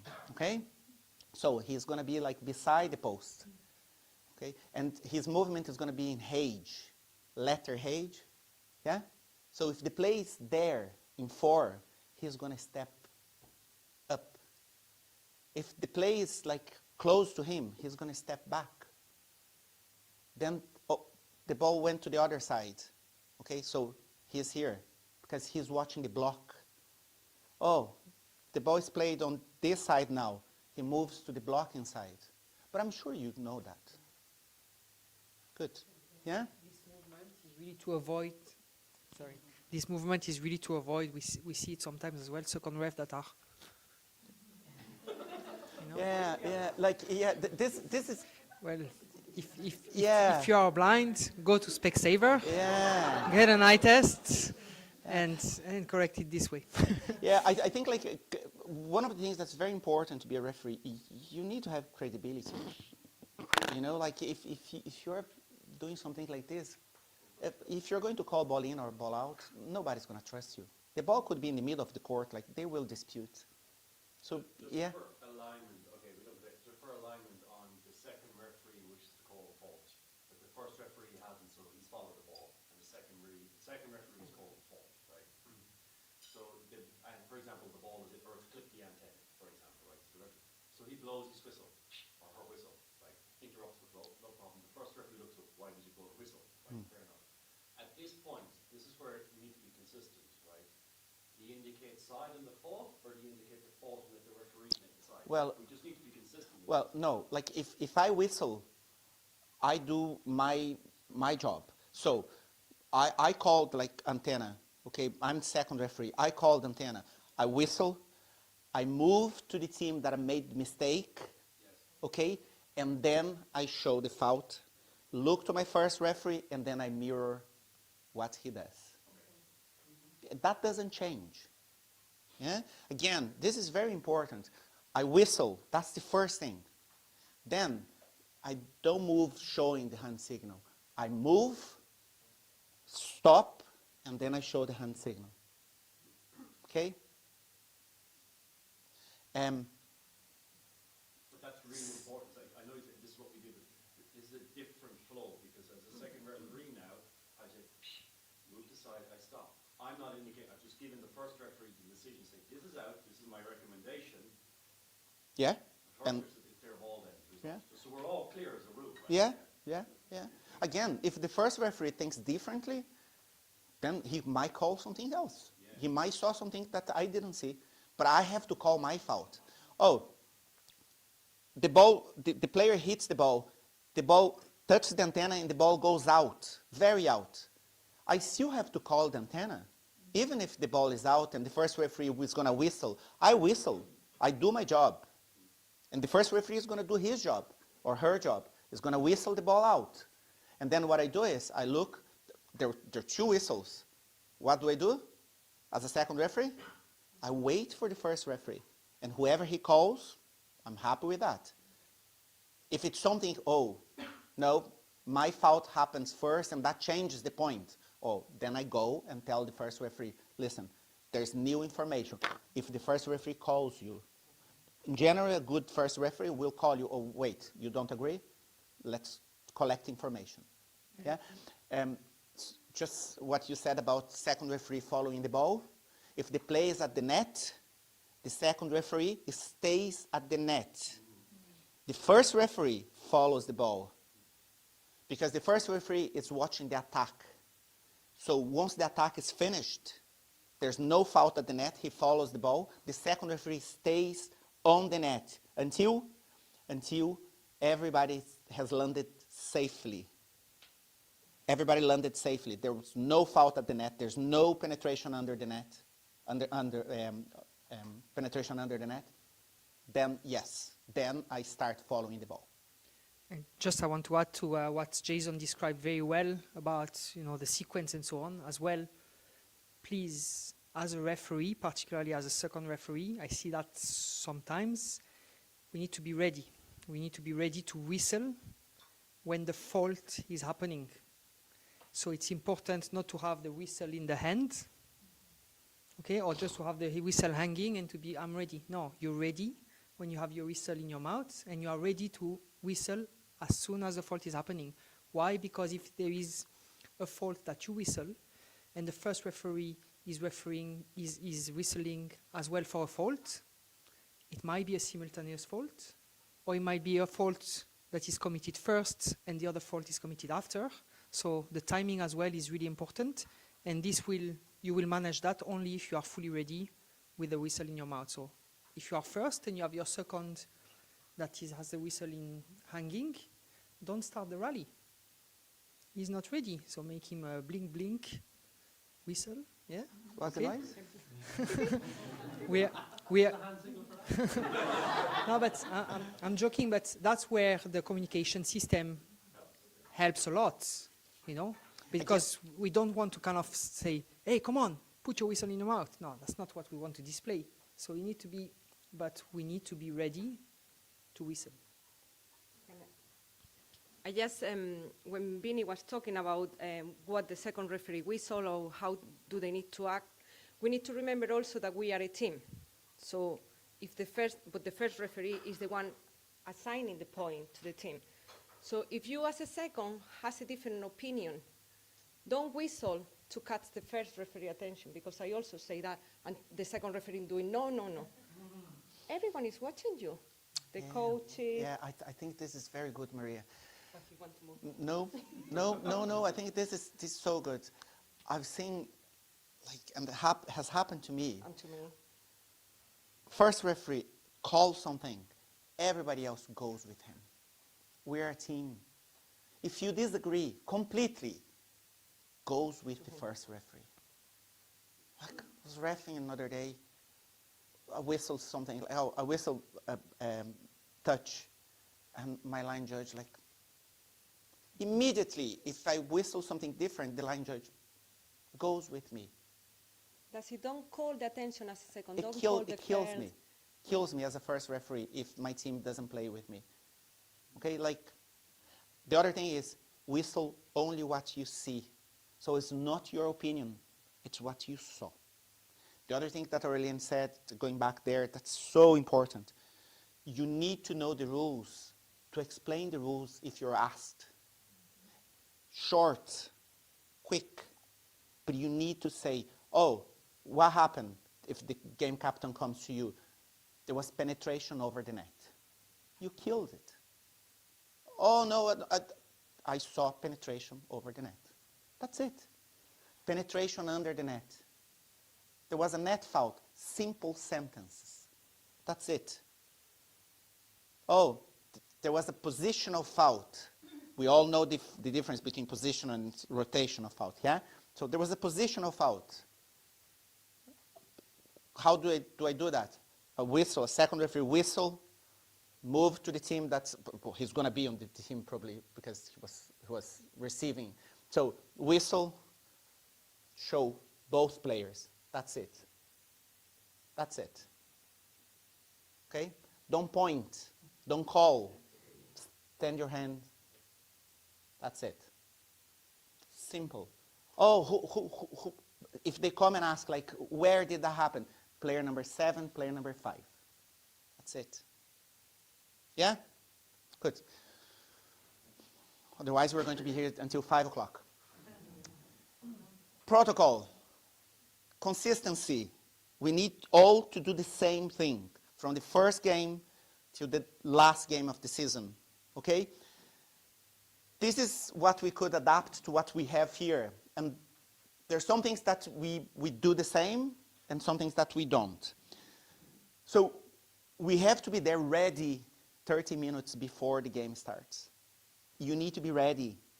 Okay, so your top trousers, white shoes, white trainers, ready with your whistle, with your cards, ready.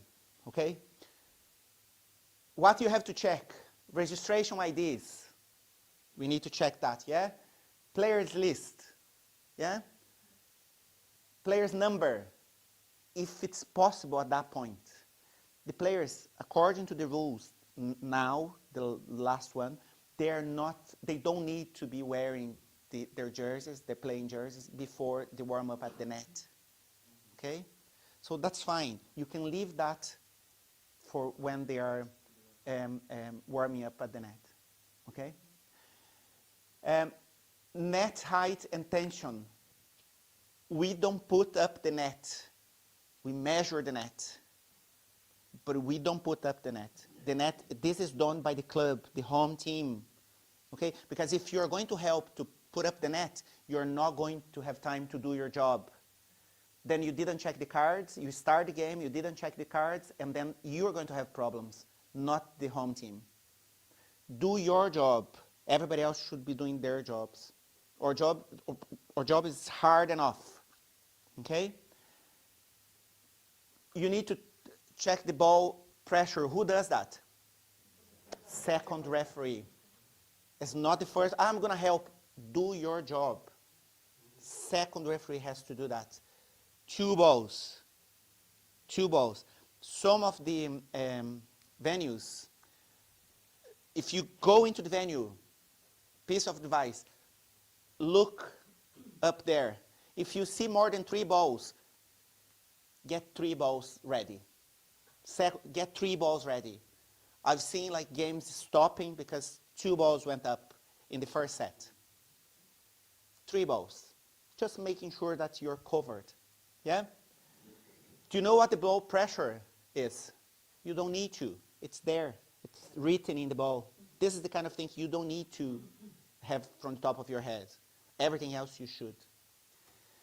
If players need to change their playing shirts, jerseys, they must leave the playing area, change and return. A lot of people complaining, people getting naked. You're not supposed, it's in the rules. If you want to change, I want to use my training jerseys, fine. You have to leave the court, go to the change room, and then come back. A lot of people, they bring children, and the parents sometimes, they don't like the children to see people getting naked in front of the children. It's in the rules. Nobody should be changing in the playing area. They should leave the playing area and change. If someone says like, yes, I want to warm up with my training jersey, that's fine. Make sure you tell them, if you're changing, I can assure you, halfway through the season, they will be ready half an hour before. Because nobody wants to waste like 3 minutes, 5 minutes going to the changing room and changing. And that sorts our problem. Make sure we apply that rule, okay? To warm up at the net, everybody should be wearing their jerseys. Everyone. Just on the leaving to change the jersey, do they need to ask permission? Or can they Well, normally if they're leaving the playing area after the warm-up starts at 30 minutes, anyone who leaves for anything has to tell the second referee. Okay? 15 minutes before the first whistle, coin toss, captains sign the score sheet. Who else signed the score sheet? Why do the coach sign the score sheet? They need to make sure the players list is correct. Last year and the years before, a lot of people coming after, oh, I have to change this. After signing the score sheet, after, none. Again, do we sign the score sheets now with the e-score? The coaches, they do? Yeah, they need to validate. They just validate, yeah? The player list. Once that's done, there's no changing. To change anything there, it's a substitution once it starts. Yeah? Yes. Captain signed the score sheet straight away after the toss. After the toss, yes. Yeah? Yes. Who tells the result of the toss to the scorers? Oh. Come to each by one. First referee. That's his job. He goes and tells, like, if they stay as they are or if they're swapping, and tells who is going to serve. Okay? When does he ask the teams to swap courts? After the captain signed the score sheet. Once the captain signs the score sheet, then he turns, he tells them to swap. Once they swapped, if it's needed, then he calls for the warm-up at the net. What's the hand signal for the warm-up at the net? Yes. Yes. You stop like facing the court, you whistle, and show 10 minutes. Okay? That's the first referee. That's the first referee. Then, during the warm-up, before, in the past, ages ago, we would whistle after 4 minutes, after 8 minutes, and then when the warm-up was finished. Now, when we start the warm-up and when we finish the warm-up, that's it. Who tells the players when they have to swap from hitting 4 to hitting 2? We don't care. That's not our job. Whoever tells them, great. Ideally, the setters, they should talk and they should swap. It's not our job. As a courtesy, I would tell you, and that's what I do and works well for our benefit. Okay? 2 minutes before the warm-up finishes, you can go and tell the coach or the game captains. 2 minutes left. So they are not caught by surprise once you finish the warm-up. And any issues, because last year this happened a lot, where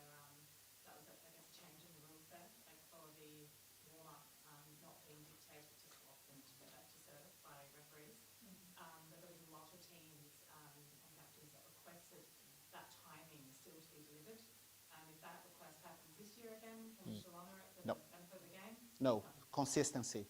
We all were going to be doing the same thing. If you want a 2 minutes, you can. Because otherwise, like if you do that, and then I don't do it, she doesn't do it, then it creates a problem. Dave? We give the 10-minute signal. Like, after 4 minutes, it's up to the coach to say, coach, put them on the field. Okay? And the coach says no. I'm happy enough getting on 4 here. That's fine. If he doesn't want to move, he doesn't move. Then the other team moves to Well, very unlikely that's going to happen. There's nothing in the case book. There's nothing in the rules.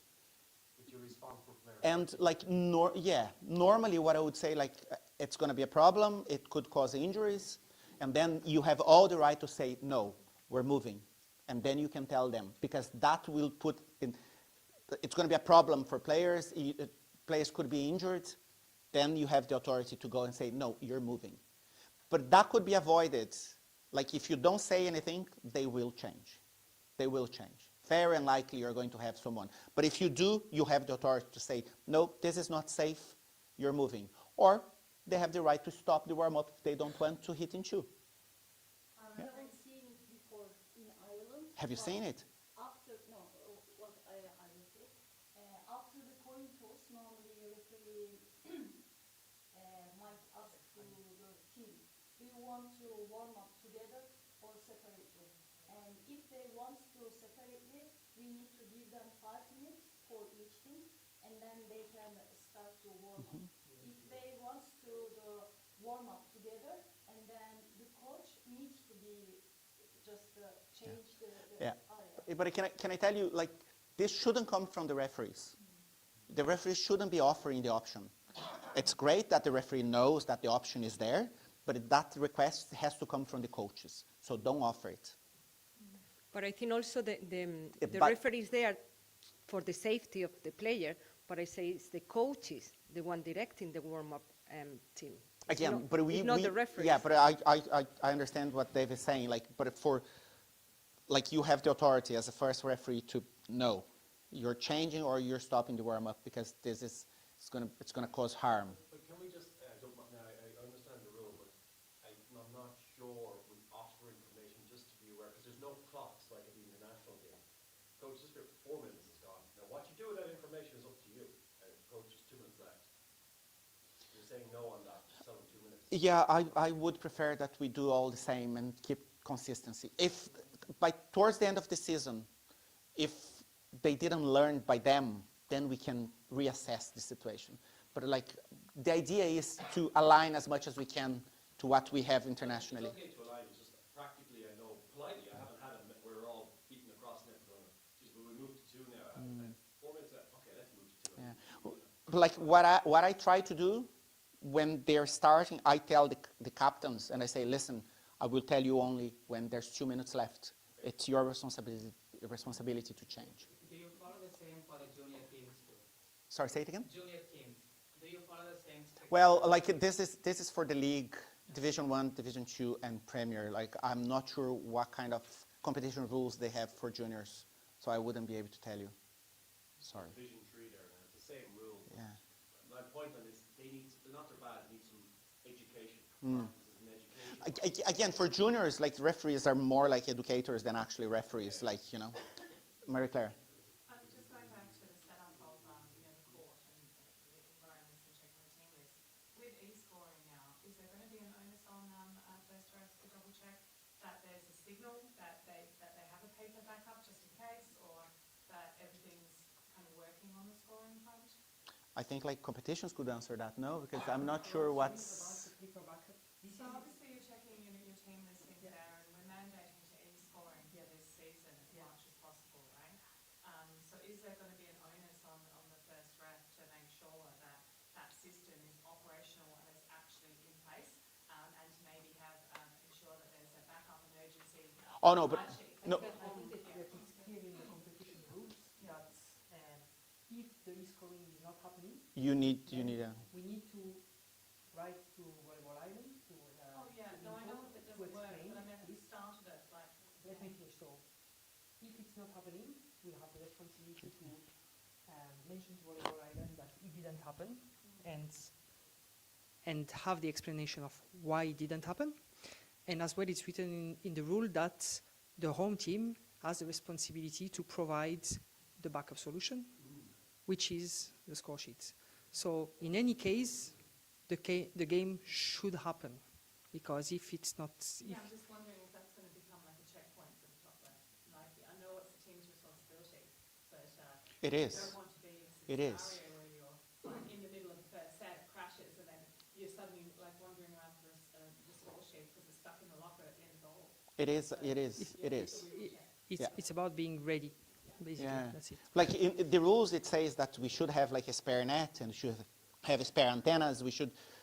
We don't go with that because unfortunately, like, a lot of clubs they don't. Yeah, but the score part, like, definitely we should have another one. Yeah. Okay, I didn't think we were going to spend this much time here. Okay, so 14 start of the official warm up at the net. Lineups must be given to the second referee at least the latest 12 minutes before the game starts. So 3 minutes into the warm-up at the net, second referee should have the lineups. Is that clear? That's the rule. Oh, but what if I have an injured player? 12 minutes, that's the rule.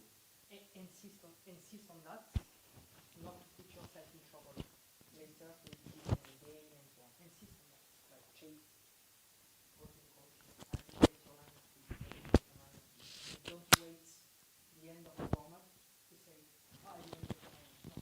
No, you should be proactive and you don't continue.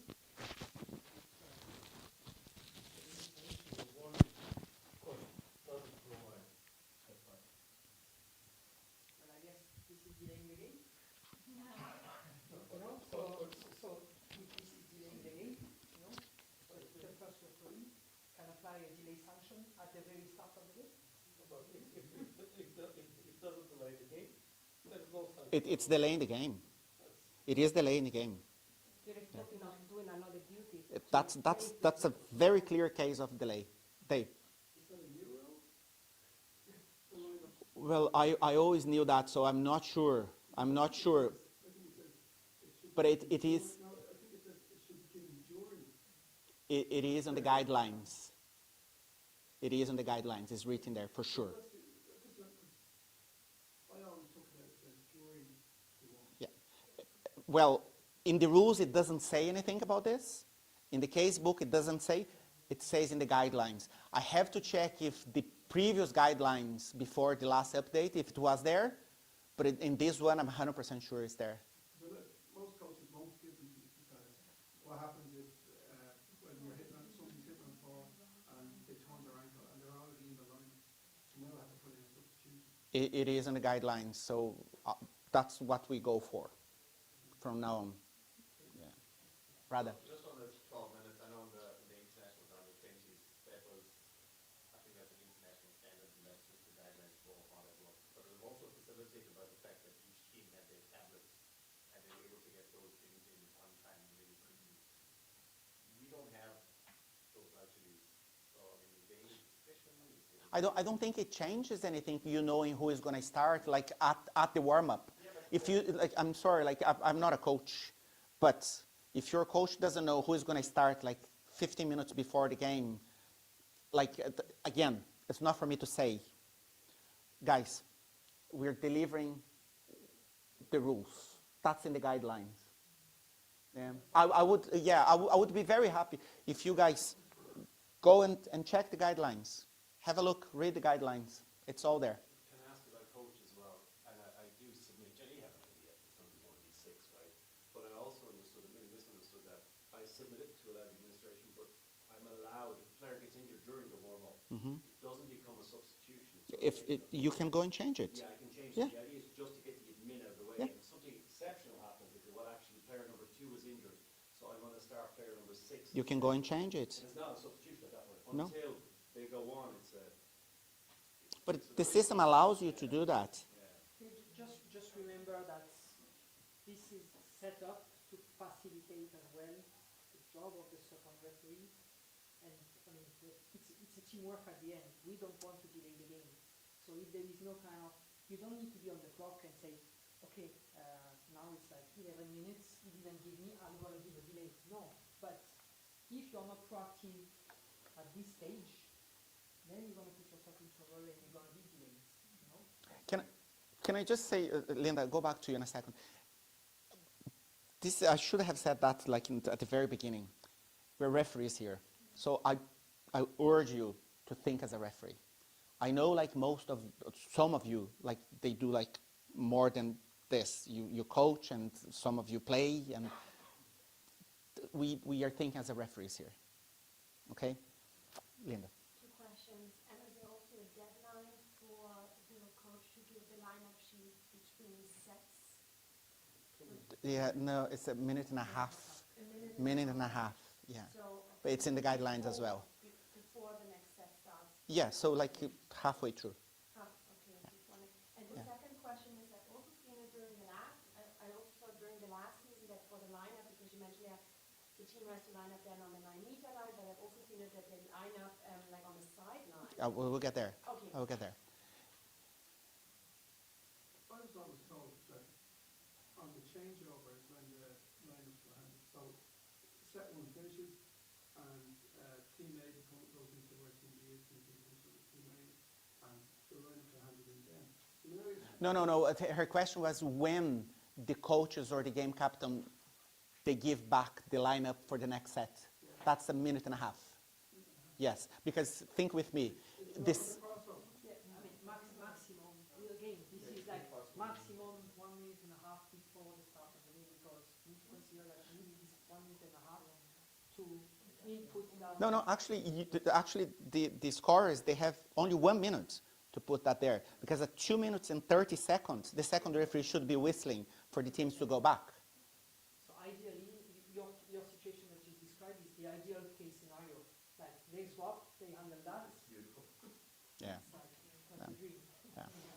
Okay, we really need to move on, guys, because there's a lot. I just want to ask something about just last. The coach gave us the lineup. Yep. Then one player injured. Then the coach wants to change it. But I already recorded it on the It can be changed before the game starts. It can be changed. without sub. Yes, Okay. without sub. It can be changed. The system allows you to do that. Okay. James. So as quickly on the subject of the warm-ups on the net, do Yeah. you ever give any sanctions if one team's like, hitting the board, across the board all the time? Common sense. You don't want to start the game like handling cards because, so talk to the players.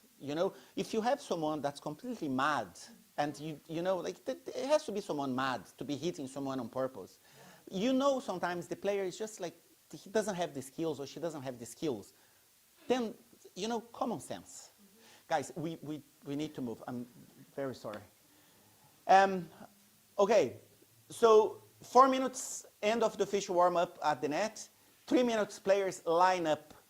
Both referees must be located on the sideline, on either side of the post, on the side of the court nearest to the score table. Both referees close to the score table. First referee on the A side, second referee on the B side. We're clear? Where are the players? End line. Captain first. It's not captain here, captain there. Both captains here, close to the benches. Yes. Read the guidelines, please. Captain, captain. Then, libero.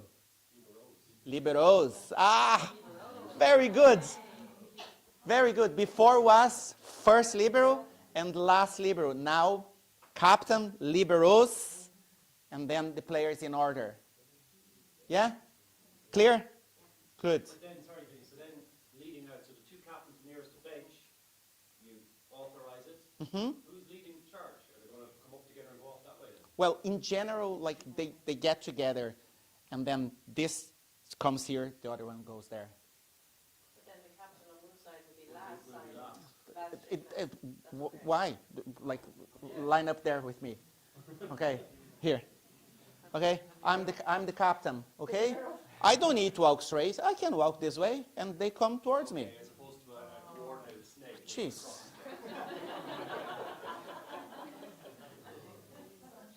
Don't record that.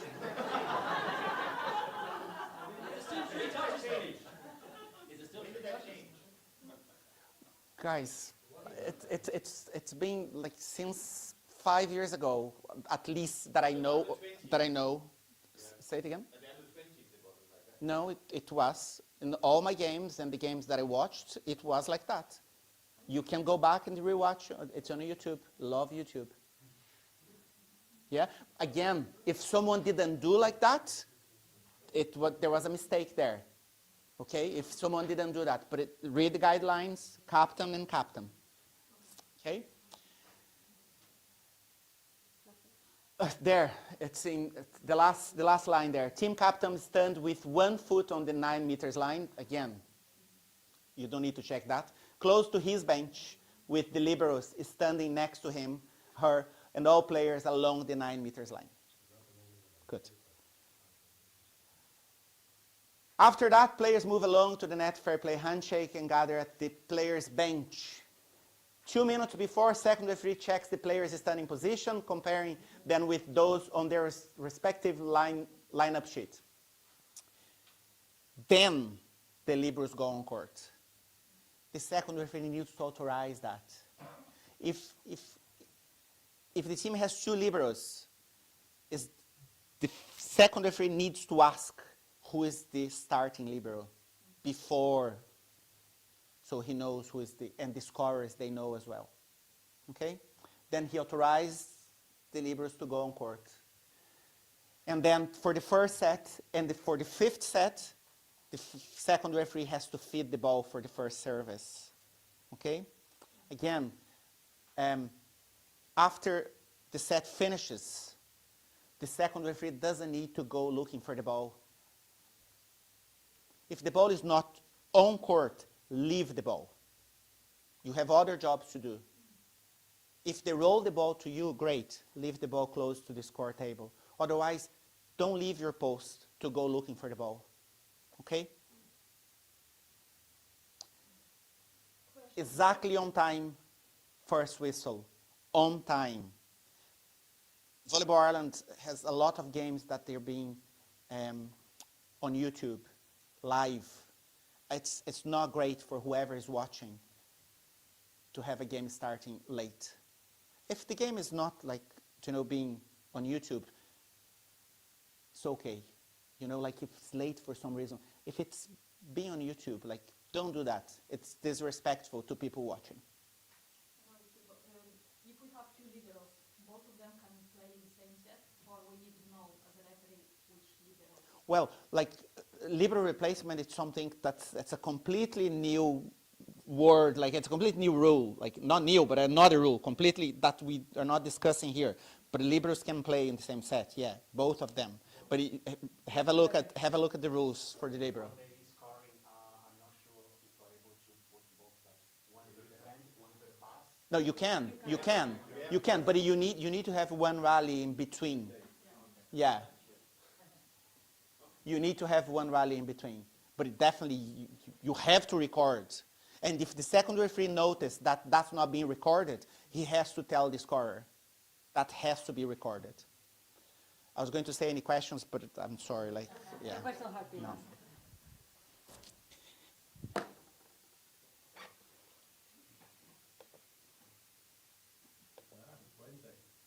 Yeah.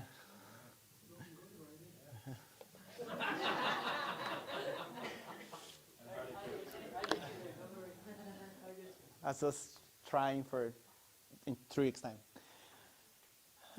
So this committee is trying to listen to coaches, to referees, to clubs, to people that have nothing to do with us, but like they want to tell us what to do. So the president sending emails to us asking we need to talk about this. So we put together what we heard throughout last season. So we put together a few slides to talk about again, aiming consistency. Yeah? Hand signals for timeout. Yeah? We did talk about this, didn't we? Yeah. Yeah? Good. There's no set match point hand signals to be done from the scorers, referees. Don't. There's a score pad there. The first referee should be watching that score. Okay? The second referee should be watching that. When there's 1 point to finish, they should be in sync. Don't. As a first ref, don't hesitate at the start of the game. If the scoreboard is given by the post, Move it. Yeah. you need to be aware of it. Substitution. Second referee will stand between the net post and the scorer's table. That's your position as a second referee. That's our position as a second referee. Okay? Unless the substitution is shown by the scorer to be illegal, if the scorer doesn't tell you anything, okay, you can just go and, if they're taking too long, some of the players, like, again, you don't need to do that. They will just go and swap. Yeah? Now with the scoring, it's a lot easier for the scorekeeper to actually register it. So it's very easy. Okay, once you get practicing, it's very easy. So there's no delays. Can I just, apologies, because that's what I learned after doing the course. They just show up in the substitution area, the score tables are going to document it, and they go in. Yeah? But there's still a lot of coaches out there who show the second referee and want to But that's okay. They can show anything they want to. You just like what you're going to react to the player coming into the substitution zone. The coach could be screaming, doing this there, or dancing the Macarena. We don't care. What we do is, what we do is like, if the player comes, brilliant. Okay? If you want to educate them, be my guest. Coach, send the player. If the player doesn't come, the first referee will whistle for the first service, for the next service. I will add something to that has been asked during the time, the break. The player comes ready to play. This is important. If the player comes still with a jacket, with a knee pad down, refuse. Go away. You're not ready. That's an improper request. That's a delay. It's delaying the game because he didn't ask something that's not correct. He has a right to be, unless it's a seventh substitution or it's an exceptional substitution that he's asking for. You wouldn't say an improper, you'd say you're delaying. He's delaying the game. Again, he's delaying if he's entering the substitution zone. If you see him arriving, okay, he's about to enter and so on, you can be as well smart and say, okay, you're not ready, but I am ready with my first rest. I'm ready to referee with you now. This guy was not ready. There's no delay. You avoided the delay, which is great refereeing. Okay, if tablet substitution is used, eventually we'll get there. We have some clubs that actually are investing on that, so it's good that we know. If you ever land in a club that actually, has tablets, there's no need to do the crossing sign. So if you don't have tablets, fine to do that. Okay, you can also talk to them and say like, you can go, and they move. Okay, but this is fine.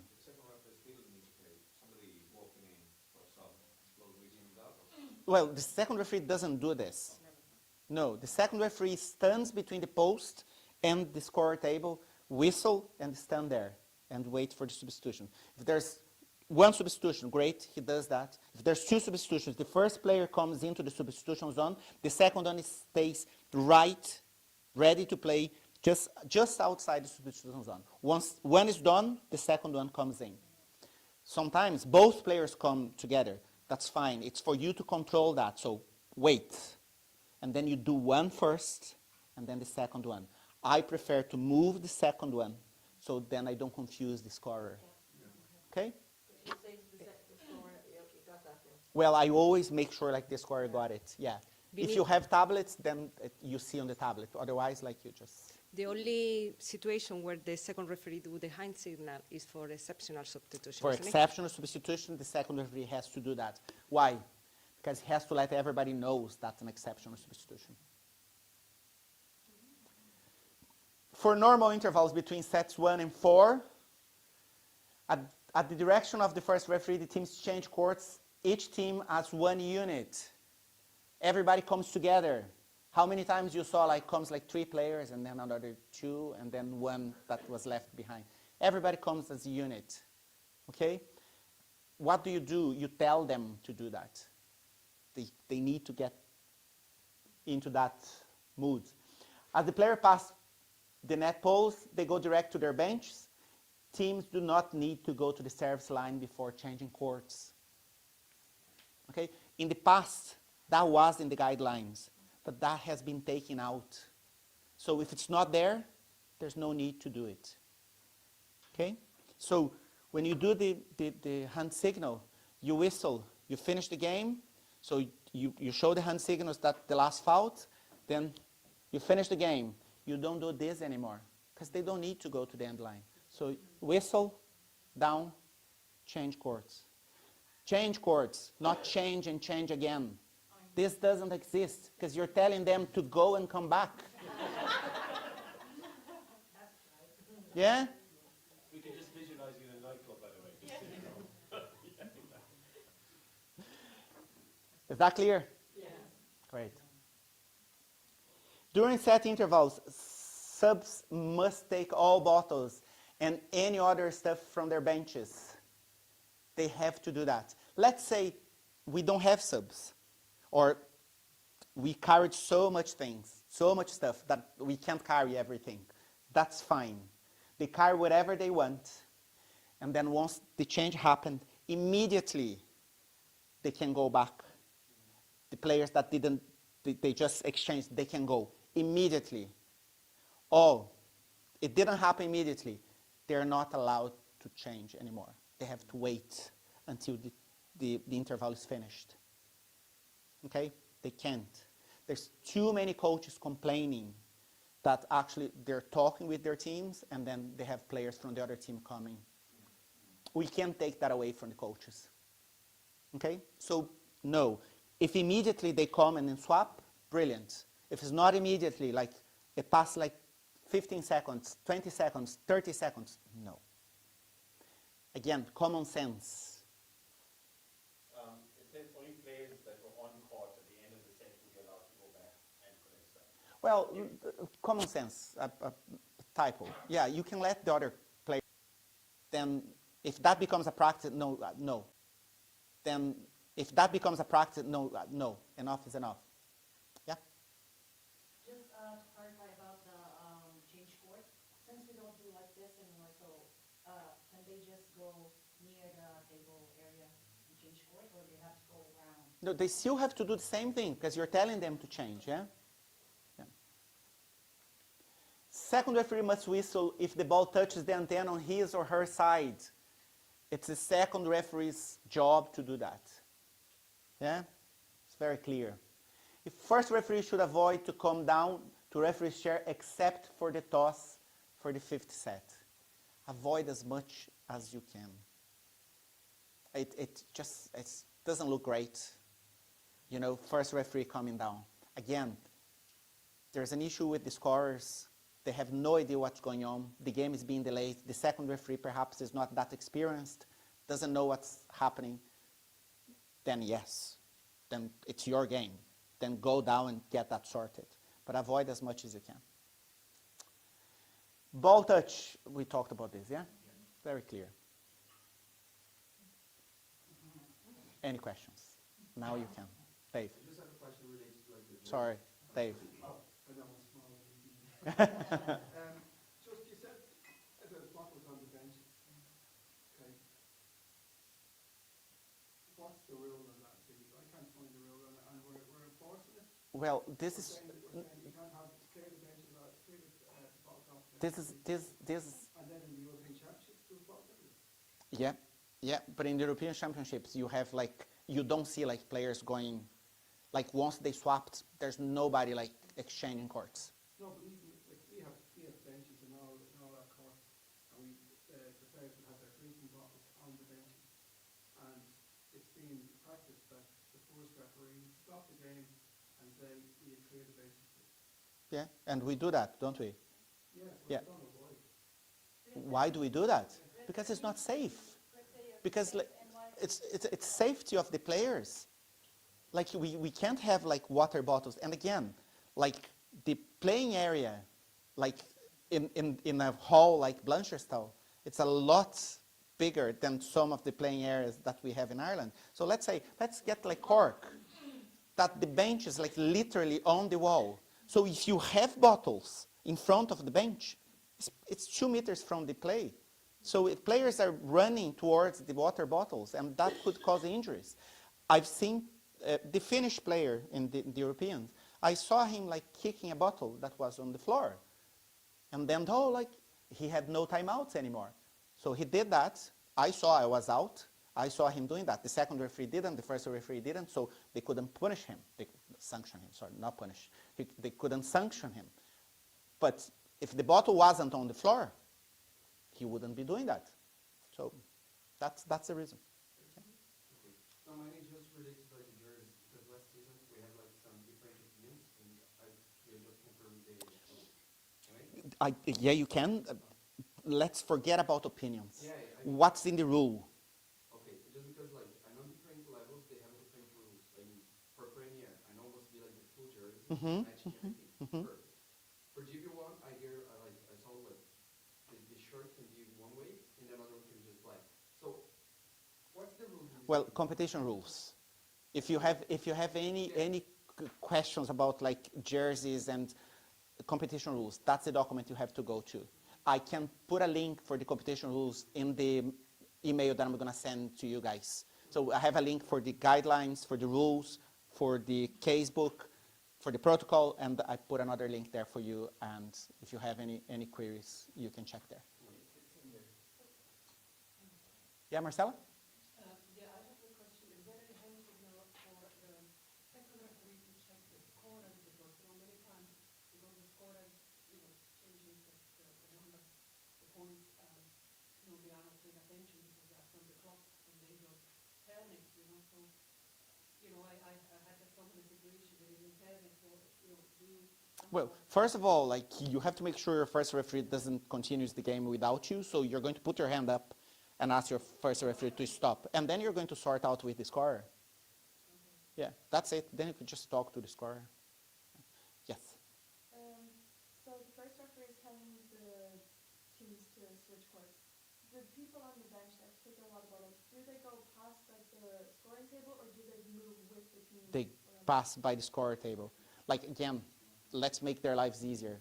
Always what's easiest. Vinny, I don't know why it's not in the slide.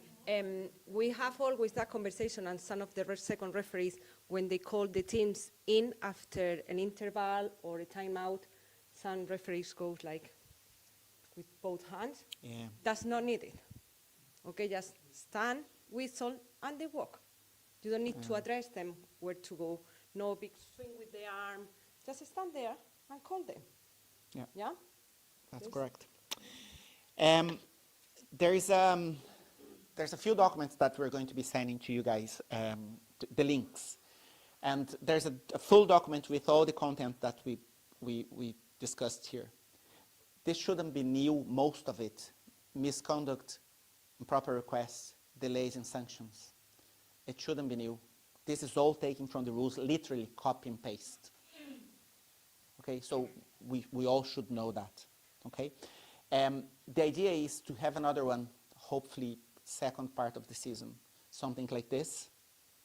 And then we pick up other things. So if you have suggestions after a few games, if you think like, oh, this happened to me, it's happening quite often, send them on and we can work on them and then have something like that. Kevin? Do the players on the right-hand court pick up the bottles as they walk past the bench? So, first referee, the right-hand court goes in front of their bench across. You let them pick up the bottles and they have to go across. The players on court. Players on court. The players on court, they have to go around and then go back. They can't pick up the bottles and then go around. Sorry, no, this is on the right-hand court, so the ones that walk in front of the bench. Well, I don't let them do it, but I don't know. Yeah, I don't know what's the reason for. I know I don't either, but I don't know what the reason for that. That's fine. Yeah. You see, it's one of those things where consistency So there's a couple of rules that you mentioned where let's do it this way because we'll all do it the same way, and that's fine. And it's better that everyone does one way. Yeah. That even if it's, you know. So, Can I share why I think it Yeah. shouldn't be like that? You see, on the toss, we don't decide it who is picking what. No, you assign the side of No, the but coin. I don't know wait. If you are leaving that team coming in to pick the bottle, you are giving them an advance because they will have more time. They are picking their stuff as they go, while the other need to go around, wait, go back and forward. That's my opinion. This is how I interpret that. Let them pick it up. No. no. That's what I'm saying. So, but the fact is, If I allow them to pick, I allow the other one to go to the bench. Yeah. it would be efficient to allow them because then that bench is clear. Yeah. They walk back in, Yeah. clear the bench as they go, and then this team comes around and does an Yeah, do you know what? Who allows it and who doesn't? So who doesn't allow the players on the bench to carry their bottles? Who doesn't allow them? The subs. Not the sub, the player on court. The players on court. Okay, so who doesn't allow the players on court? Okay, who does allow? We keep this way. We don't allow them. Yeah, because until we yeah. Yeah. Okay, cool. Just before I let you guys, just before we finish, there is this presentation is going to go on the Volleyball Ireland website. We're going to be sending the email to you probably before Wednesday next week. And there's a new referee pathway, and it's all based in practicing. Okay, so it's like reffing. We are about to start the league, and I got so many emails from Division 1 and Division 2 clubs looking for referees. And we have like a bunch of referees. So this pathway is going to help like clubs. It's going to develop referees. It's going to make us better referees because practicing and using the correct rules, we're going to become better referees. So everybody's going to be happy. The teams, the coaches, and us, we're going to have less problems. Then we should have the clubs, like referees that actually want to progress. We should have them reffing more games, and that would sort the problem of not having referees in the clubs. So it should work, okay? Nusha. Last week I was in Carlo, and it was a Division 1 match. I was not referee there, but they asked me because the referee was late. So for the first time, for the first game between the Tyler Rocket and Kenny, I think, I was a first referee in Division 1 for the first time in my life. So Well, I don't think it was an official game because the league hasn't started. no, it was not official. That's a great practice. Yeah. No. Well done. Yeah. So is it happening in the league? No. No, Is the referee no, late? Somebody. no, Okay, Lucia, come. You can be. Oh my goodness, I'm not ready. no. But I will say, if you are not a qualified referee and you go on the score sheet, when that scoring is going to Simon is going to point it out, flag it out, and that match is going to be forfeit. Because it doesn't... It shouldn't happen. Guys, okay, so, Aurelian, do you want to say something? Maria? Yeah. Okay, yes. As a referee, Guys? when I can't see the player's registration number, should I allow them to play or not? Well, What's the question? if the registration number doesn't appear on the card, if we should allow the player to play. So, you're checking that. You're going to tell them you cannot play. Again, if this is me, if the coach say, no, it's fine, he's going to play, let them play. That's fine. Like that's your job is to check. What I would do is I would write a remark before signing the score sheet to make sure Simon knows, or whoever in Volleyball Ireland is looking after the score sheets, they know that I've done my job. Then if something, they have to do something there, it's up to them. I think this is Even in the competition rule, there is a case like that in the competition rules because you need to write then a report or an email as described because maybe it's a problem with the system or something like that. So you've done your identification, you're Evrim, you give me a piece of idea, Evrim, yeah, that's you, okay. I see that you're not registered. Your coach is telling you registered, okay. No registered number, and then Simon will figure out did he really register on time, or he doesn't have a number because he didn't give the anti-doping or other things. So they can play without registration number. They can play. You must verify the ID. Okay. Like if you come to me and you say I'm Colette. No, you're not Colette. You're Evrim. Okay. It actually goes against like the delivery that was given on the e-scoring, right? Which is like you've got the checkpoint of the physical badge. Yeah, the number might not be there because the player cringed it before he received it. But like you also have to have that player to put onto the e-scoring sheet who is in the system. But it should be there. The player should be there. Yeah. Yeah. So if they're not there, If the player's not there, that's when you say you can't take you can't play. Yeah. Yeah, so I think that needs to be differentiated. It's not just off this card check this year. You've got the e-scoring check. So if they're not on the e-scoring platform, then they're not eligible to play. Yeah. And that should start the problem. Sorry. Sorry, guys. Refer to the competition rules because this is written in the competition rules. We check, the coach is adamant his players right, there might be a system problem, they can play them. If the game is forfeit, that's their problem. That's exactly what I told everyone. Yeah? Okay, guys. Thank you very much. That was actually very productive. Thank you for the patience. I know it was death by PowerPoint, but that was we could do. We hope to see you again probably end of January, beginning of February. Claudia wants to say something.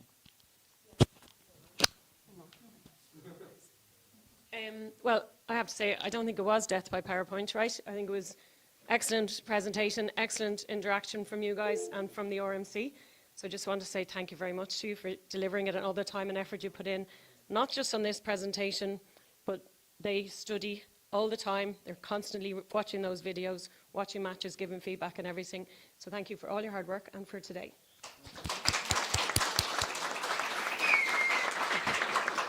And loud whistle. And then just like to reiterate what we're trying to do here in Volleyball Ireland and with the RMC. You know, we are trying to get those standards consistent across the board. We all want to leave here to know the rules and know the standards and to apply those, right? So for those referees that are not here today, you know, if you're first or second refereeing with them, give them that feedback after every match, right? I mean, every refereeing team should have a chat after every match and say, how do you think I did? Do you have any feedback for me? Have you any questions about it? And vice versa with the second and first referee, right? So we need to keep doing that. We can't have workshops all the time, but it's up to you guys to be advocates and to really to help to push those standards out. And just a reminder of the referee's pathway. It's new this year. Do watch out for what you need to do. The idea here is that you don't just read the rule book on the day that you go for the exam at grade 3.